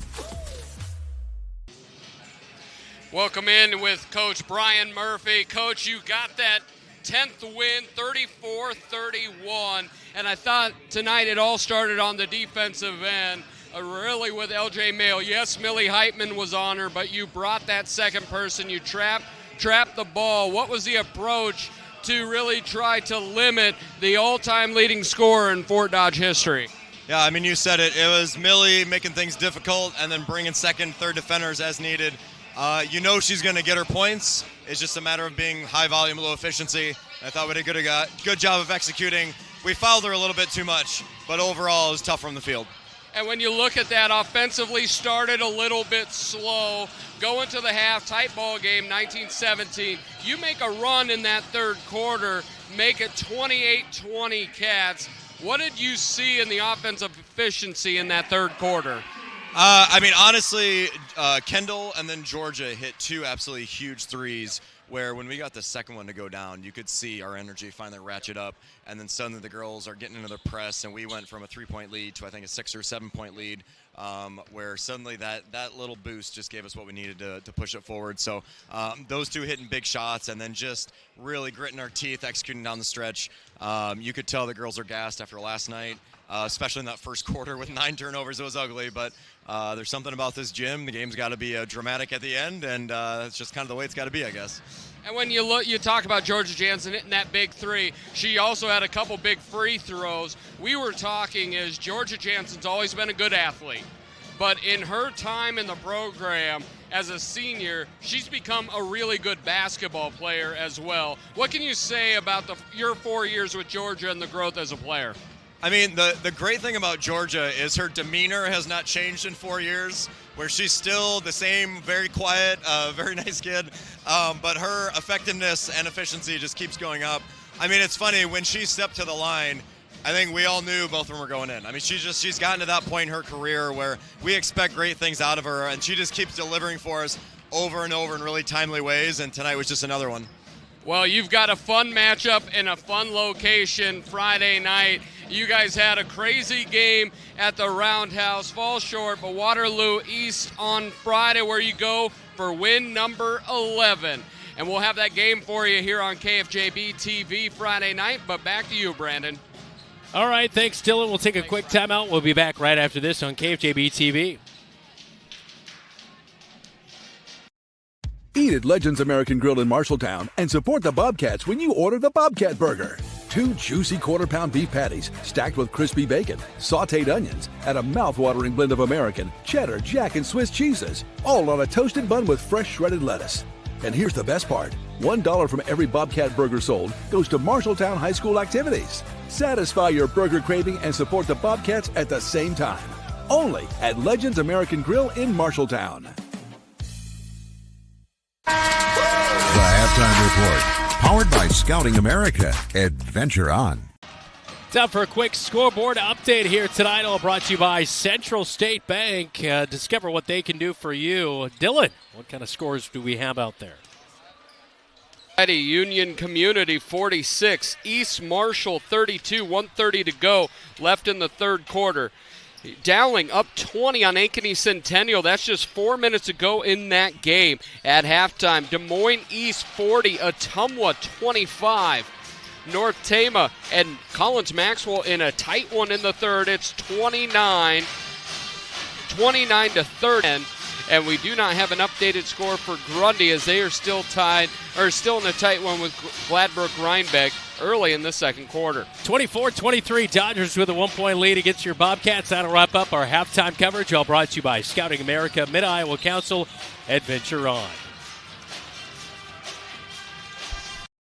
From preschool to graduation day, Marshalltown Community School District prepares students for success in a global world. Embrace the lead with curriculum that prepares students for tomorrow's challenges, giving your child unmatched college and career advantages. Embrace the lead by developing talents beyond the classroom through extracurricular opportunities and by focusing on student well-being and whole child development. Create a global learning community right here in Marshalltown. Learn more at marshalltown.k12.ia.us.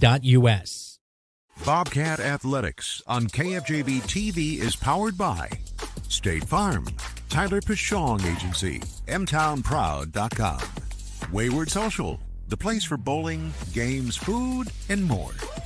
Van Wyck Wood Builders, storage sheds, garages, and more. And Wells Fargo Advisors of Marshalltown, helping you pursue your financial goals. Back in Fort Dodge, Brandon Lewis, Dylan Doze alongside me as the Bobcats will go on the defensive end first, as the Dodgers will have the basketball to start this second half.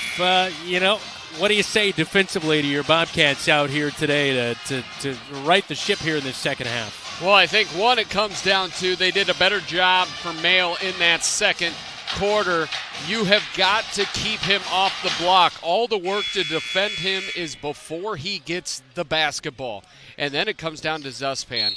It's the regression to the mean. He had a great first half. Can he carry it out to the second half? You've got to body him up, but you also can't expect him to hit the same amount of shots he did in that first half. Zuspan on the right wing works it back to the top of the key to Feely. Feely finds Peterson, left wing three, off the back of the iron. Gersma gets the rebound at the free throw line. He'll bring it into the front court. Bobcats did outscore the Dodgers 13-9 there in the second quarter after trailing 15-10 at the end of the first. Segovia, right wing, finds Kyle Smith. Gives it to Gersma, left wing. Smith comes into the near side corner, rotates out to the left wing. Gersma working around the perimeter to the far side. Segovia, baseline drive, no good, off the front of the iron as he hung up there, and Mosley comes away with a rebound.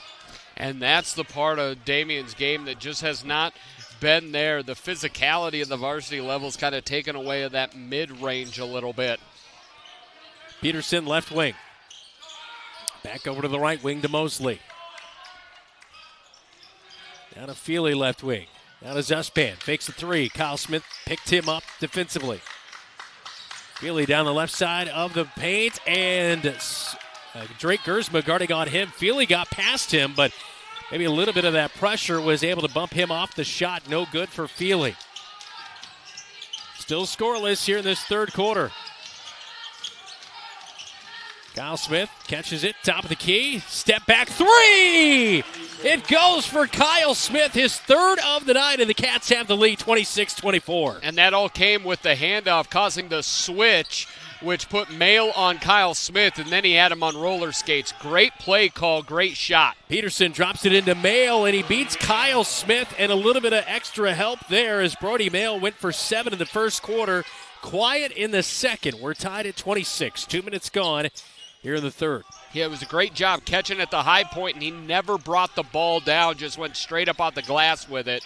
Free throw line to Gersma, got the feed from Segovia, kicks out. Kyle Smith fakes a three, steps in a few, and can't rattle home a long two. And Niehaus with a putback was no good, but Gersma comes away with the offensive rebound. They find Jacob Hayes, drives past Mail, oop-de-oop, and spins it off the iron and falls in for Jacob Hayes, who has 9 on the night, 28-26 Cats. Yeah, Mail just grabbed him on the drive and no call. Coach Apple is furious. Peterson, right wing, gives it to Zuspan. 3, left wing. Zuspan picks right back up where he was in the first quarter. Left wing 3. He has 13, 29-28 Dodgers. When Zuspan is out there, there's no such thing as a regression to the mean. Keeps firing them in. Yeah. Hayes, top of the key, over to Gersma, left wing. Oh, a bunch of Bobcats bottled up. Kyle Smith off of a screen. 3's off the front of the rack. That was a rush shot, and Coach Apple absolutely frustrated. Peterson, near side corner, drops it into Mail. Puts it up. It's off the left side. He was a bunny inside. He misses it. And the Bobcats with a rebound. Here comes Gersma up the floor. Dribbles through some pressure. Now down the left side of the paint. Steps through. 2 Dodgers on his way in. And he's fouled before the shot is put up. It'll be on the floor. Baseline left side. Gersma will inbound.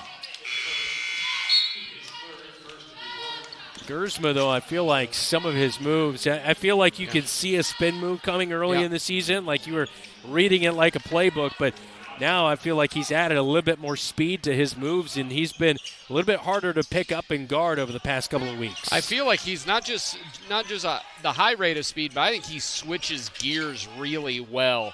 Oh, they tipped the ball away, but Gersma gathers it back in and finishes on the left side of the rack as he went down the right side of the paint initially.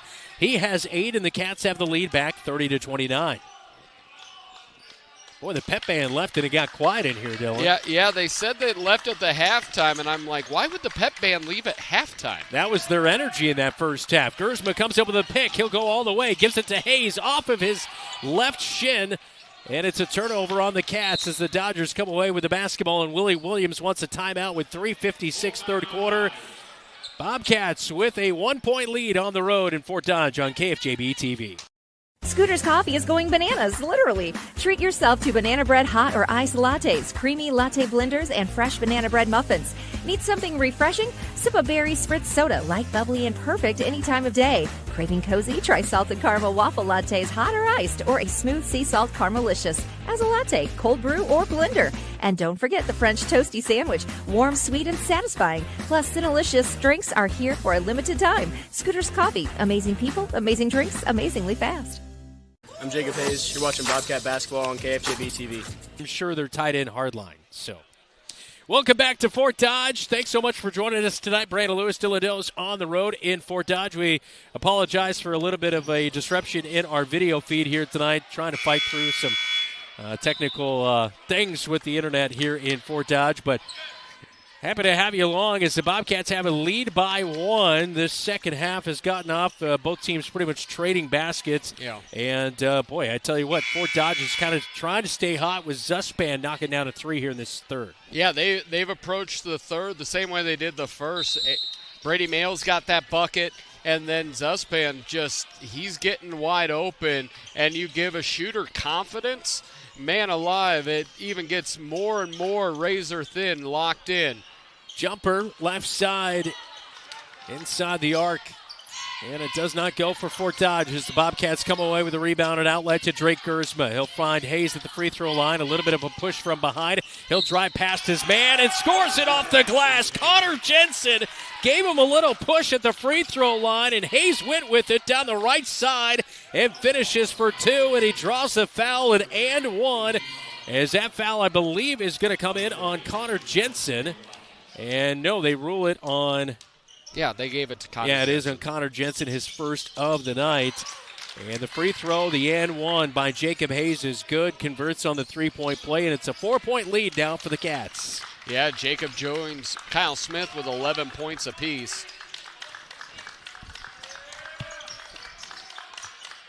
Zuspan with Kyle Smith guarding him, has the basketball on the left wing. Calls for a screen from Peterson. They'll switch as Niehaus picks up Zuspan, picks up his dribble, feeds it over to Peterson in the far side corner. Picked up by Kyle Smith over there. Drives the free throw line. Spin move over top Kyle Smith. No good. Rebound by Kyle Smith. One of the best to do it in 4A. He leads the state in rebounds and also threes as he's made 3 more here tonight. Yeah, his shot just looks so locked in. His confidence shooting it is at an all-time high. Kick out to Hayes, far side corner 3. He squared it up but could not get it to go off the right side of the iron. Mosley gets the basketball up the floor on the far side. Drops it in. A little bit of a push by Hook.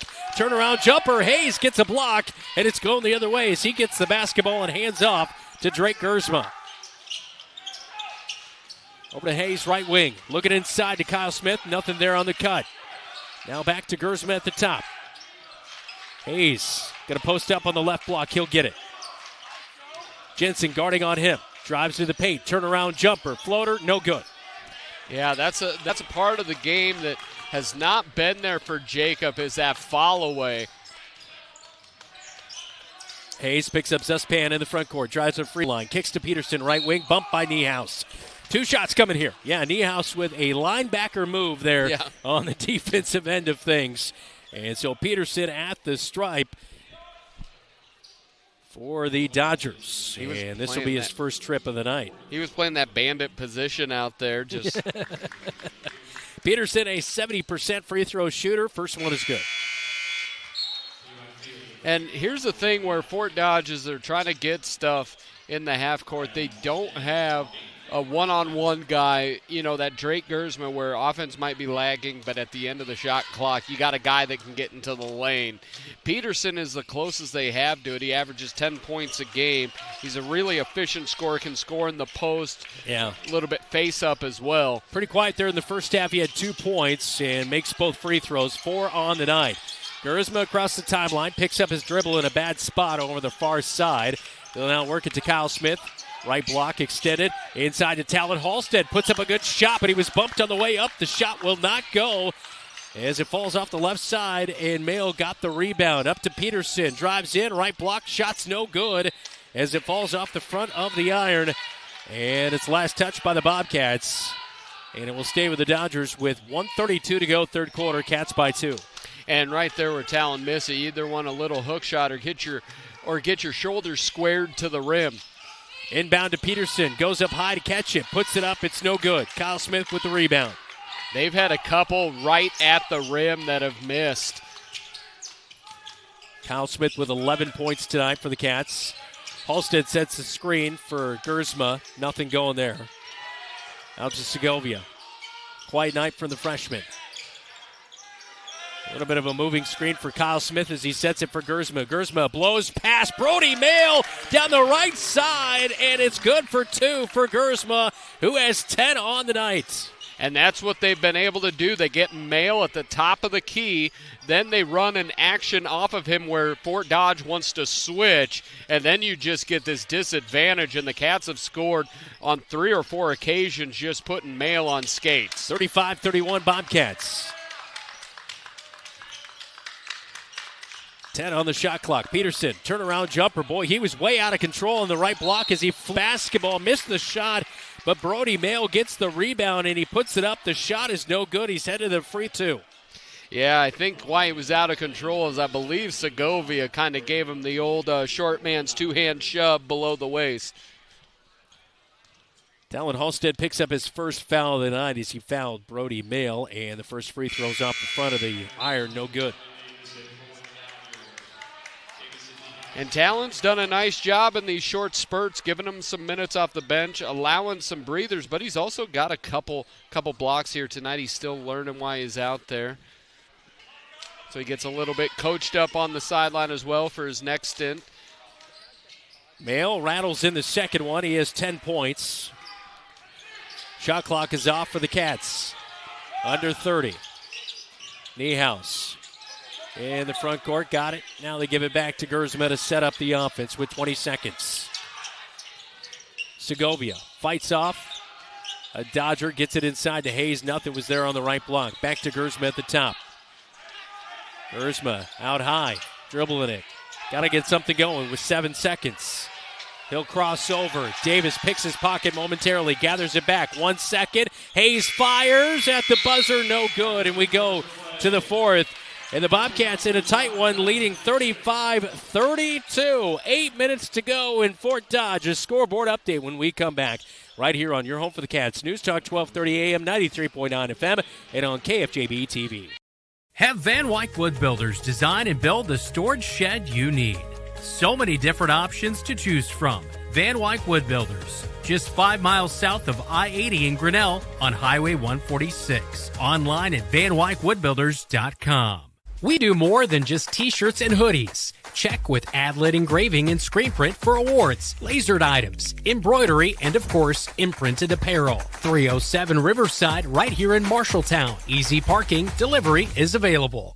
Refinance your auto loan with Members First Community Credit Union. For a limited time, refinance your auto loan from another lender and receive 1% cash back up to $500. Scan the QR code to apply online. Call us or visit a Members First branch.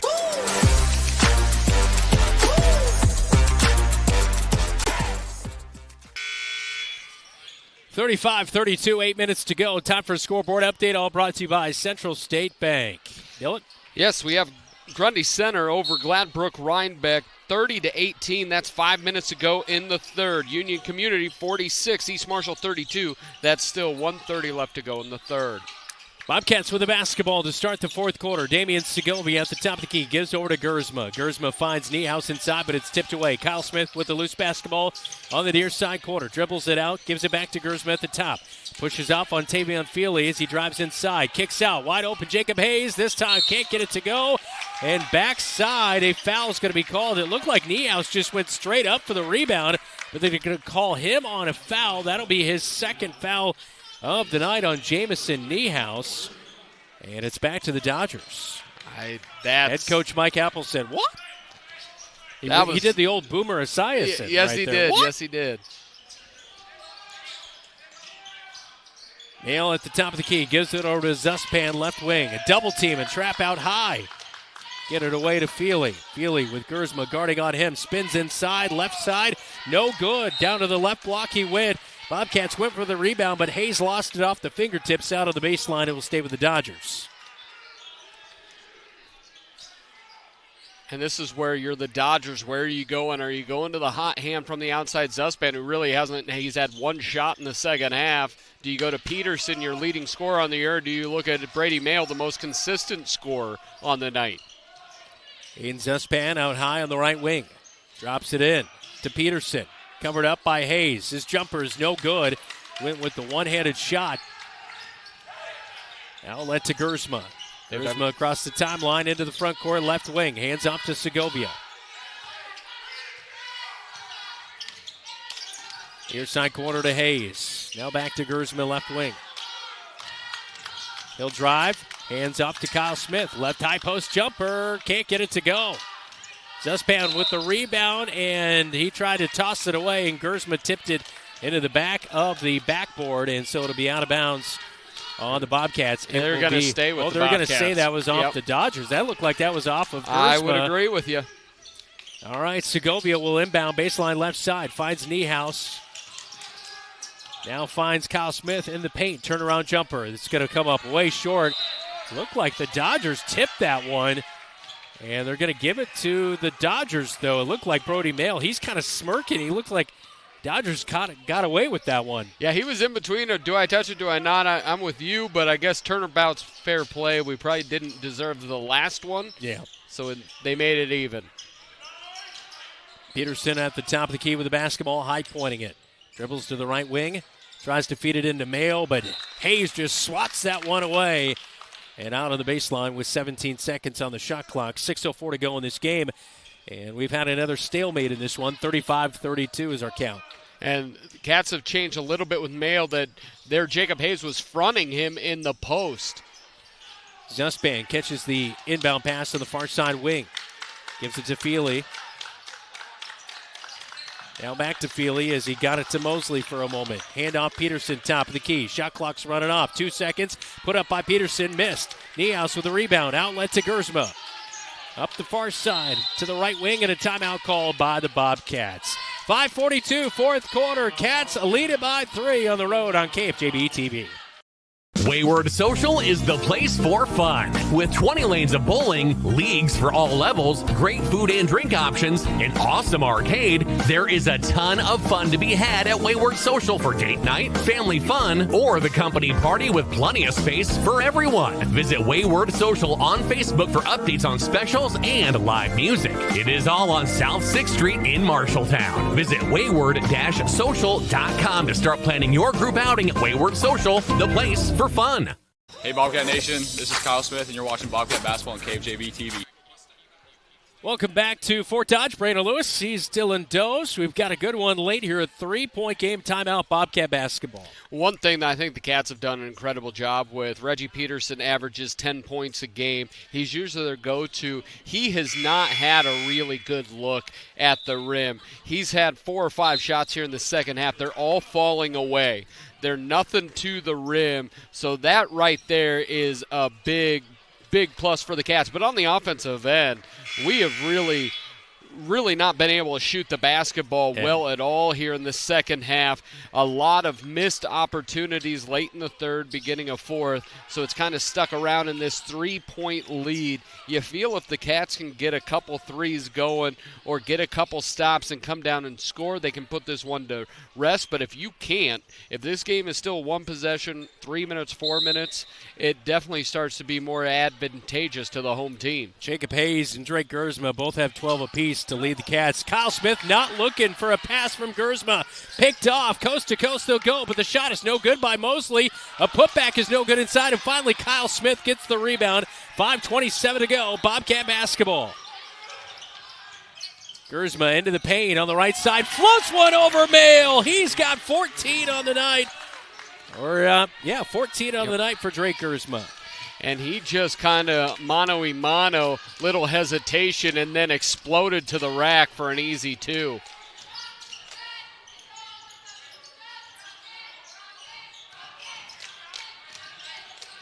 Feely down the right side of the paint. Hayes caught him on the hand, they say, and a foul and a shooting one. This will send Tavon Feely to the line. He is scoreless here tonight. And that's really the Dodgers have not had any points opportunities even going to the rack on straight line drives or anything.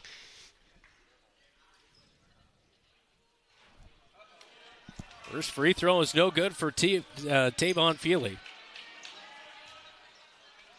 37-32.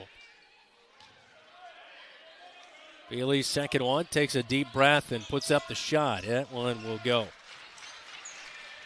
37-33, under 5 minutes to play in Fort Dodge. Boy, Dodgers, I tell you what, they're on an 11-game losing streak coming into this one, but they are being feisty here tonight against the Bobcats, who are a couple guys down. Schoenfelder out with a shoulder injury. Gavin Mishek, who lit him up for 21. And Jacob Hayes lights him up for his first 3 of the night here in the fourth quarter. 40-33, Cats with the lead, but Gavin Mishek lit him up for 21 back in December without him tonight, too. Yeah, so there's been some offensive missing pieces, and then just offensive execution's been poor. Mail beats Jacob Hayes again tonight. That's been a tough assignment for Jacob. Gets the Dodgers back within 5. And you look for the Dodgers, both Mail and Peterson are both sophomores, pieces to build on moving forward. Beautiful backdoor cut by Kyle Smith, but a heater from Jacob Hayes out of the hands of Kyle Smith. Turnover, Bobcats with 4 minutes to play. And this is one of those post-game, if you're a player like, we need to somehow win this, but we know we're getting an earful tonight. And then when we watch film as well, Cats have had 3 offensive sets in a row, really nothing happening, missing on key executions. Feely, right wing. Hands off to Peterson on a little flip underhand. Guarded by Gersma. Down the right side of the paint, he'll go. Floats, it's no good. He's tried that a couple times, has not been able to be successful with Gersma guarding on him. And Zuspan just hasn't touched the basketball. Gersma, right wing, out high. Segovia off a screen. He'll now get the basketball late. Gets the screen from Niehaus. Flips it over to Gersma near side corner. Backs in on Feely. Kicks out. Right wing 3, and that will pop out on the back of the iron. No good 3 for Jacob Hayes. Yeah, looked right in. He's had a few really good looks that haven't gone down. And he leads the Cats in scoring tonight with 15. Drop it in. Tyson Hook pushing around inside, and his shot will not go, and they call a foul. Believe it's going to be the third on Niehaus. No, it's on Jacob Hayes. That'll be his third. Look clean live, but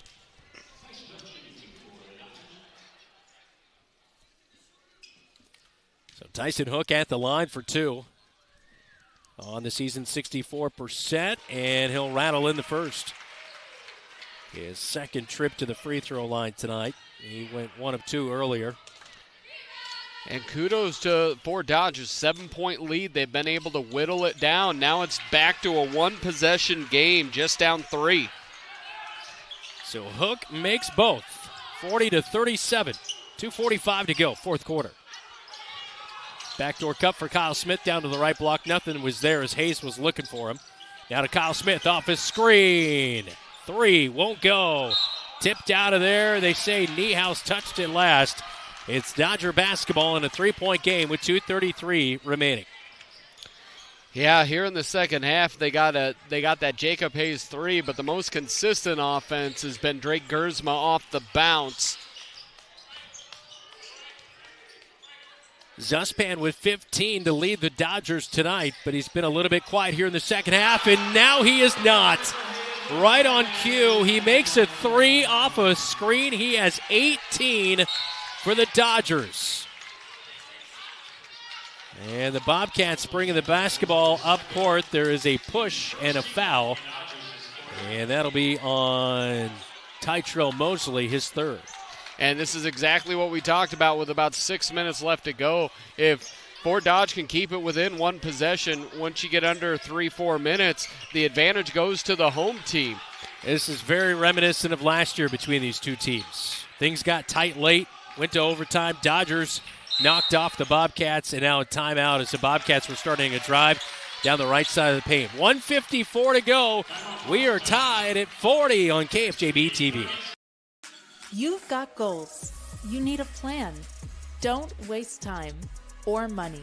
At Marshalltown Community College, you get the power to choose. Transfer to a 4-year university or step straight into a career in healthcare or trades. Small classes, caring faculty, real-world experience. Marshalltown Community College. Your future starts now. I'm Jamison Niehaus. This is your home for the Cats, KFJB-TV. Welcome back to Fort Dodge. Tied at 40 with 1:54 to go in this one. Head coach Mike Apple just not happy with the consistency here tonight of his Bobcats on defense and offense, and wanted a second to talk to his offense before this set. And this has caught the Cats a couple different times where you lose to teams you probably should not lose to, and it's late game execution. Gersma out high, gets a screen from Hayes. Over to Segovia, drives in, kicks out to Hayes. Now back to Gersma, top of the key. Right wing, Kyle Smith with the basketball. 2 defenders on him. Niehaus cuts out to the left wing. Gersma drives into the paint, floats it up, and it's off the front of the iron, off the bottom side, going back the other way. 90 seconds to go. Peterson inside. Niehaus slaps his shot away. Bounce pass, right block, finds the backdoor cut by Feely. That's his first field goal of the night. 1:20 to go, and the Dodgers lead by 2. My goodness, folks. It was a great block, and then a pass falling down by Peterson to a wide open bucket. Bobcats struggling against a 1-win Dodger team. Gersma drops it off Niehaus. Right block, misses the bunny. It's no good. And a foul will come in from behind as Tytrell Mosley will foul. That will be his 3rd of the night. Oh, they're going to call it on the shot, okay.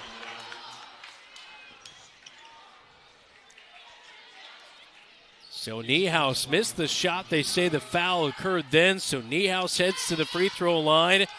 0 for 2 on the season coming into this matchup. And knocks down his first free throw of the season. Of course, he did not play in December. Came back January 2nd against Council Bluffs Jefferson and had 4 points in that game. And the second free throw is no good. Tyson Hook with the rebound. 1-point game with a minute to go in Fort Dodge. Peterson way out high. Niehaus giving him plenty of room. They're going to milk this clock here, Dylan. Yeah, and Kyle Smith is guarding Zuspan a little bit more length. Zuspan right wing. Feeds over to Peterson. He'll drive into the paint, tied up, and his shot floats off the right side of the iron. No good. And it's a foul on the Bobcats, a shooting foul, which sends Peterson to the line for 2. Man, it looked like that thing was going to crawl right up over the rim and in. It did. That student section with a big, after that shot fell off. So Peterson with 2 free throws and dead center for the first. 3 of 3 at the stripe tonight for Peterson with his 5 points. 30.7 seconds to go in the fourth quarter. Second one, too hard. It's a 2-point game. And I believe Tyson Hook is going to pick up a foul on the rebound off the missed free throw, and it is on Hook. And that's only, I believe, the third team foul. It is. Yep, third team foul on the Dodgers. Bobcats have 4 team fouls. Bobcats down by 2, 43-41. 30 seconds to go. Shot clock is off for Gersma. Mosley will guard him as he drives to the right wing. And a timeout. Mike Apple not happy with how that was setting up as the Bobcats burned 11 seconds off the clock. Nothing was happening. We'll take a timeout, 43-41. Cats with the ball and looking for the win on the road. Brown's Shoe Fit has a great selection of athletic footwear, including Hoka, Brooks, On Cloud, Birkenstock, and Taos. Brown's Shoe Fit can find the right shoe for every occasion for both men and women, including dress shoes, casual shoes, work boots, and more. They carry multiple sizes and widths to ensure the best fit for you. Their expert-friendly staff will take the time to give you the service you deserve. Brown's Shoe Fit, downtown Marshalltown, with you every step of the way.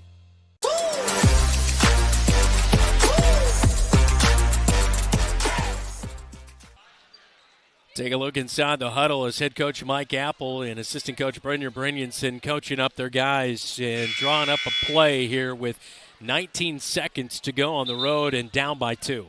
Yeah, I'm going a little bit more quick action. I'm going to go, look, wouldn't be surprised if you look for Kyle Smith off a pick. And then if it's not there, I'm telling you, I'm putting it in the hands of Drake Gersma. Yeah. Allow him to drive. What happens with him, he can create. If he touches the paint, he can get to the rack, or he can create for others. But if I'm them, I'm going quicker in that 10 seconds. I want to get a shot up by 10, 12 seconds. Niehaus will inbound for the far side into the backcourt to Gersma. Swings over to Segovia, left wing. High points the basketball. Dribbles it out, nothing going. 12 seconds to go. Hand off to Gersma at the top. Drives, free throw line, spin move inside off the front of the glass. Niehaus try to get the rebound. Gersma comes with it. Put back, he's fouled. 2.5 seconds to go. Gersma finally ends up with the loose basketball. 2 free throws coming. On the shot, it was no good. He can tie the game. And that was all kept alive by great hustle by Jamison Niehaus to keep that ball alive. Timeout on the floor with 2.5 seconds to go. 43-41. Bobcats trailing. And Jamison Niehaus almost got the rebound, but it was Drake Gersma who ends up ripping it away, putting up a last-second shot. And this is going to come down to free throws. Yeah, and Drake's had up and down, but this is what I know, he's a gamer. We will take a quick timeout. We'll be back for the final seconds here in Fort Dodge on KFJB-TV.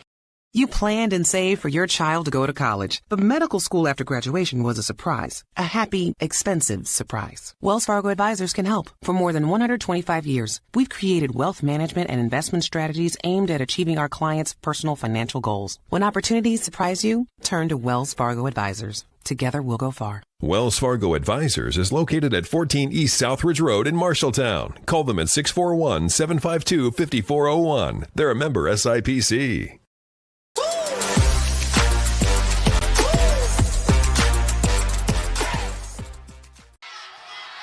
All right, here we go. 2 free throws for Gersma to tie the game with 2.5 seconds to go on Super Tuesday, and the first is good. Beautiful. That thing looked pure out of his hands. Gersma with 15.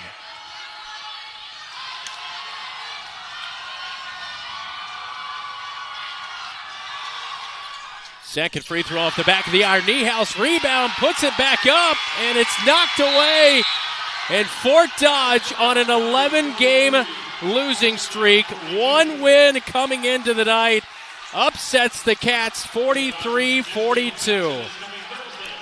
That is a bad loss. The Cats have had some good wins. They've had some bad losses this year, and this being chief among them.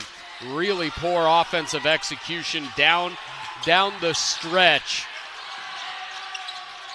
And there's the final seconds there as Niehaus just had it ripped away by Peterson. Tried to go back with it, and that will do it. 43-42. Dodgers pick up their first conference win, and they move to 2-13. Cats slide to 9-6 and 4-2 in the conference. And there goes your shot at the chance of the conference, because they've got Ames coming up, and that's going to be a tough assignment as well at home. And it's going to be a tough assignment, and really you're now down 2 losses to them. Yep. It's with these are the games you cannot lose. So you still set them up. You still look at Ames because a win still matters. But as far as unless somebody can knock off Ames unexpectedly, that really seals it for them for the conference crown. Yeah, this loss will hurt for the Bobcats here tonight. 43-42 to a Dodgers squad which was well underperforming this year on an 11-game losing streak. And they'll knock off the Bobcats tonight, 43-42. We go to the Wells Fargo Advisors Locker Room Report when we come back on KFJB-TV.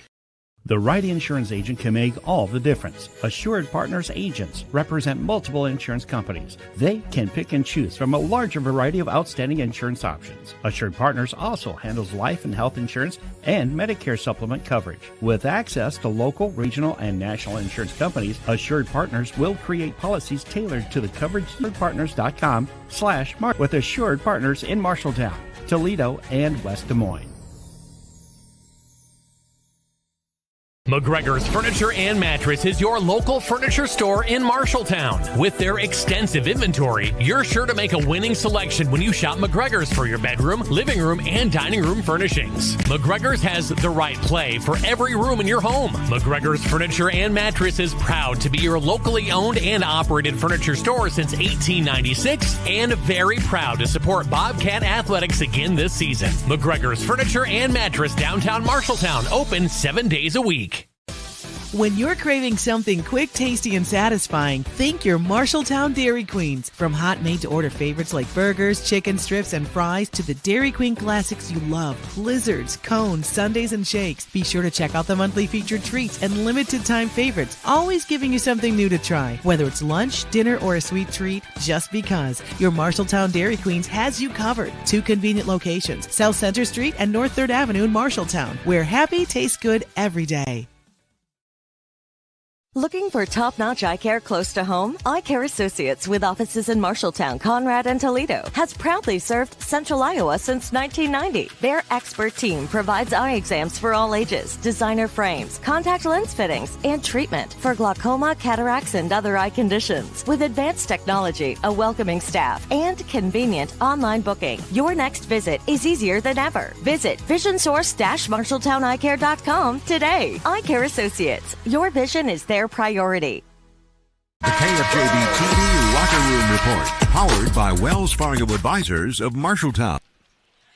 Well, welcome back to Fort Dodge High School as the Bobcat boys basketball team drops a tough one, 43-42 to the 1-win Fort Dodge Dodgers. They pick up their second win of the season and their first conference victory. Drake Gersma missed his second free throw in a 2-point ball game. He made the first, made it a 1-point ball game, and then Peterson just snags it away from Niehaus as he was trying for the putback to win the game, but ends up coming up short. Bobcat leading scorers tonight, 15 apiece for Drake Gersman and Jacob Hayes to lead the way. Kyle Smith with 8 points in the first half. He found just 1 bucket in the second. It was a 3 in the third quarter. He finishes with 11. Jamison Niehaus with 1 point here tonight. Meanwhile, for the Dodgers, leading scorer was Hayden Zuspan. He went off in the first quarter with 2 threes. He finished with 4 threes on the night to go en route to 16 points to lead the Dodgers. Brody Mail kind of ate the Bobcats up in points here tonight inside. He finishes with 12. Your final thoughts on this one? It was no offensive rhythm. We went back to the keys. Avoid, dodge the extended drought. Cats had big moments where they could not score the basketball. On the flip side, Dodgers muddy it up. I thought they did a really good job of muddying up that game, making it kind of physical. But really, bigger thing is Zuspan hit those. He was the guy, the unexpected guy, and then Brody Mail's really grown. He's grown in his role as that post play. He really gave the Cats a lot of problems just with his size and his ability to score around the hoop. We'll take a timeout. We'll visit with head coach Mike Apple when we come back. This is Bobcat Basketball. You're watching KFJB-TV. You look forward to retirement as your time to relax. But now that it's here, turns out relaxation is overrated and you'd rather get back to work with an idea of your own. Wells Fargo Advisors can help. For more than 125 years, we've created wealth management and investment strategies aimed at achieving our clients' personal financial goals. When retirement plans change course, turn to Wells Fargo Advisors. Together, we'll go far. Wells Fargo Advisors is located at 14 East Southridge Road in Marshalltown. Call them at 641-752-5401. They're a member SIPC. Brown's Shoe Fit has a great selection of athletic footwear, including Hoka, Brooks, On Cloud, Birkenstock, and Taos. Brown's Shoe Fit can find the right shoe for every occasion for both men and women, including dress shoes, casual shoes, work boots, and more. They carry multiple sizes and widths to ensure the best fit for you. Their expert-friendly staff, time to give you deserve. Brown's Shoe Fit, downtown Marshalltown, with you every step of the way. At Sports Plus Sports Physical Therapy Center, we customize each patient's treatment plan to their individual needs. What does that mean? That not every back or knee problem is the same, and that your program will be unique and designed especially for your needs or problem. This improves how quickly you turn to work or sports. The Sports Plus staff is encouraging and takes pride in your successful recovery. This is just one more reason why champions choose Sports Plus Physical Therapy as their favorite place to rehabilitate and train. Bobcat Athletics on KFJB-TV is powered by Central State Bank, locations in Ames, State Center, and West Des Moines. Eye Care Associates of Marshalltown, Conrad, and Toledo. Hy-Vee of Marshalltown. It pays to perk with Hy-Vee Perks. And Legends American Grill, Marshalltown Steakhouse. Welcome back in. I'm here with Coach Michael Apple. 43-42 loss to the Dodgers of Fort Dodge. And if you look at the records, these are the things that maybe fans and sometimes players look like, all right, this isn't a game, but every coach knows you don't get a win just because you have the better record. You have to execute and provide effort. Tonight it seemed that the Cats at points struggled with both effort and execution at times. From the coach's perspective, what did you see? Oh, that's exactly right. I mean, I think we looked past them and we weren't prepared to play, and that falls on me and the coaching staff, and then we got to do a better job of understanding that we can't just go out there and roll the ball out any game, or that'll happen. So very, very disappointing loss, but it's not, only on the players, obviously. It's, you got to look yourself in the mirror and how do we prepare our team better to do this. This is by far our worst output as far as effort of the season. So we just got to do better than that. And you look on the defensive side of the ball, there's a couple names. Zuspan, is going to shoot it, but he has not shot with this type of efficiency. Cats seem to really struggle defensively to find him early in that one. When a guy gets going like that, what are your coaching points to the guards trying to guard him? We didn't do a very good job of making it hard for him to catch it. He'd catch it in spots, and he'd run off screens, and we didn't do a great job of chasing him. And he got comfortable and was able to make shots and got in a good rhythm early on. He had 12 points that first half, passed his average already there. And, when a guy gets it going like that, we got to do a better job of making it tougher on him and denying the ball. Nice thing is there's still another game to look forward to. Looking up to Waterloo East, it's going to be a tough environment. How do you get these Cats ready to compete Friday night? Just got to put this one behind us and understand we can't take games for granted. I mean, we got 6 games left. We're going to let this loss define us, or we're going to respond and bounce back. And with this group, I know, I think, that, they're a resilient group. They consistently work hard in practice. So, I mean, that's our choice right there, is to stick with it, fix a lot of things, both offensively and defensively, to prepare and kind of get back to ourselves. It's just very out of character tonight. Yeah. Well, like I said, Waterloo East, always an electric atmosphere as the Cats look to flush this loss and get ready for that big matchup against the Trojans. Back to you, Brandon. All right, thanks, Dylan. We'll take a timeout. We'll get a scoreboard update when we come back on the Locker Room Report, presented by Wells Fargo Advisors in Marshalltown. At Opa Grill in Marshalltown, every meal is a reason to celebrate. Opa means celebrate, and that's exactly what you'll do with every bite. From Greek gyros and lasagna to Italian pastas, juicy burgers, hand-breaded tenderloins, and vegetarian options. There's something for everyone. Enjoy homemade soups, fresh salads, and tremendous desserts you won't forget. Opa Grill, where flavors come together and celebrations begin. Open 11 to 8 Monday through Friday and 11 to 3 Saturday. Opa Grill, come celebrate great food. You're an empty nester closing in on that retirement property. Chances are your plans didn't include mom moving in, but life happens and you do the right thing. Wells Fargo Advisors can help. For more than 125 years, we've created wealth management and investment strategies aimed at achieving our clients' personal financial goals. When retirement means caring for yourself and a loved one, turn to Wells Fargo Advisors. Together we'll go far. Wells Fargo Advisors is located at 14 East Southridge Road in Marshalltown. Call them at 641-752-5401. They're a member SIPC.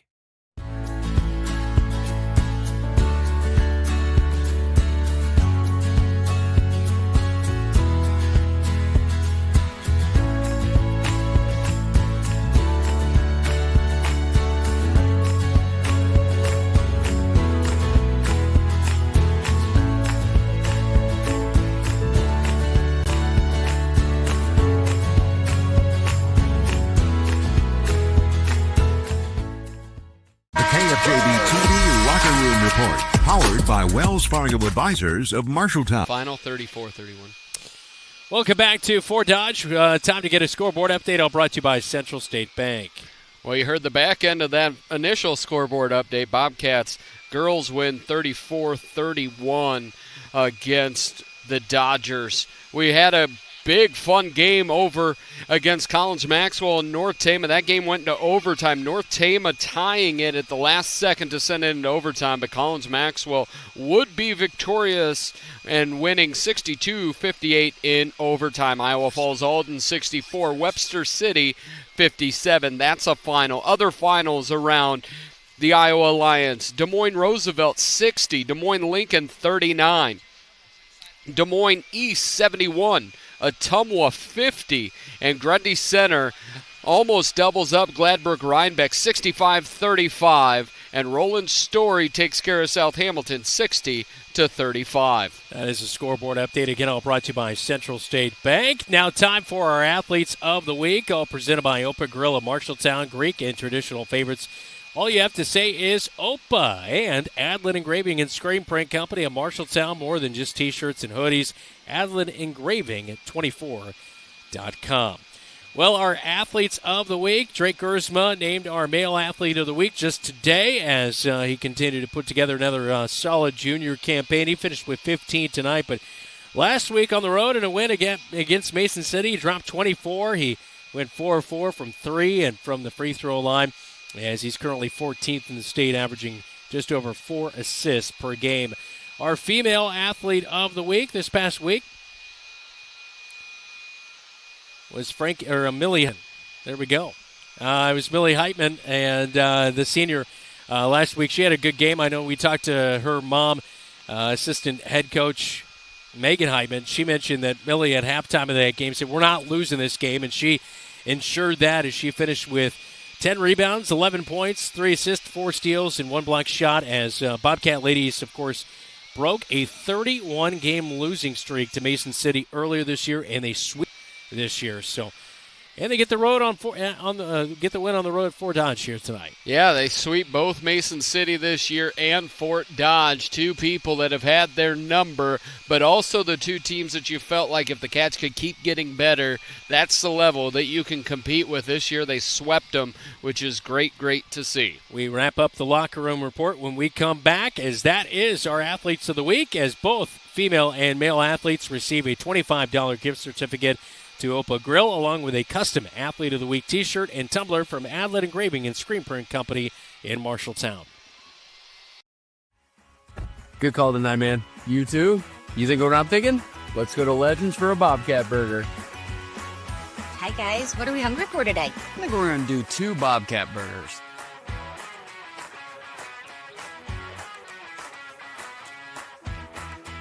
Whether it's pregame or postgame.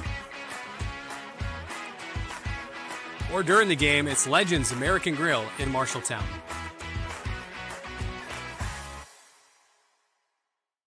At Lennox Employees Credit Union, you're more than a member, you're family. Since 1948, we've been helping members and their families save more, borrow smarter, and reach their financial goals. Whether it's a low-rate auto loan, a mortgage that feels manageable, or simply a savings account that grows with you, we're here to make banking simple and stress-free. Discover the credit union difference today. Visit Lennox Employees Credit Union, 1004 East Main in Marshalltown, where people helping people is more than a motto, it's who we are. Learn more at lennoxecu.com. Member NCUA, Equal Housing Lender.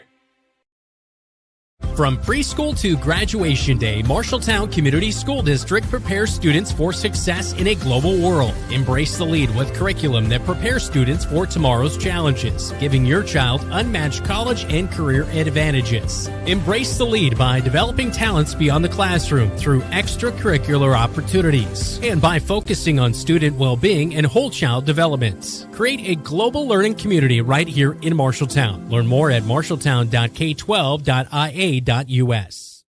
Bobcat Athletics on KFJB-TV is powered by First Rate Real Estate, FirstRateTeam.com,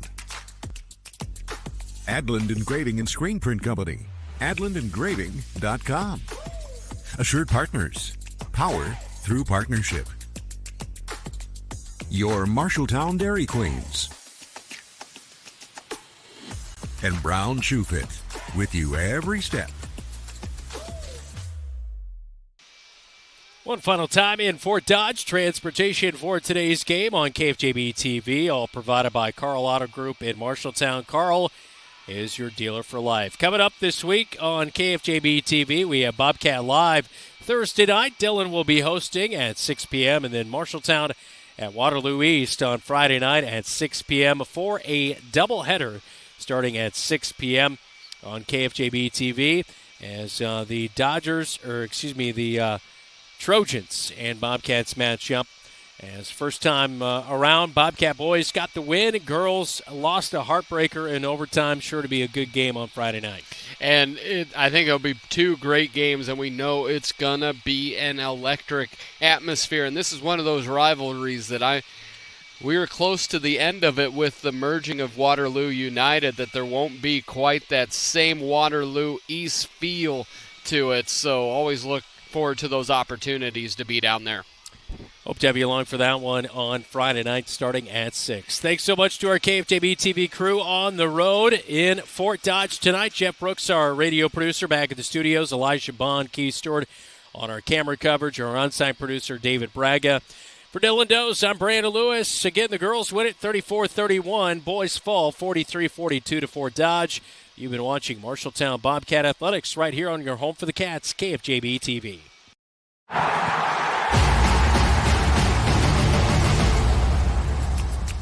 Today's game on KFJB-TV is sponsored by First Rate Real Estate, Adland Engraving and Screen Print Company, Assured Partners, Brown's Shoe Fit, Central State Bank, your Marshalltown Dairy Queens, Eye Care Associates, Hy-Vee Marshalltown, Legends American Grill, Lennox Employees Credit Union, Marshalltown Area Chamber, Marshalltown Community College, Marshalltown School District, McGregor's Furniture and Mattress, Sandvik Enterprises, Scooters, Marshalltown, Sports Plus, State Farm, Tyler Pashong Agency, Wayward Social, Wells Fargo Advisors, Members First Community Credit Union, Van Wyck Wood Builders,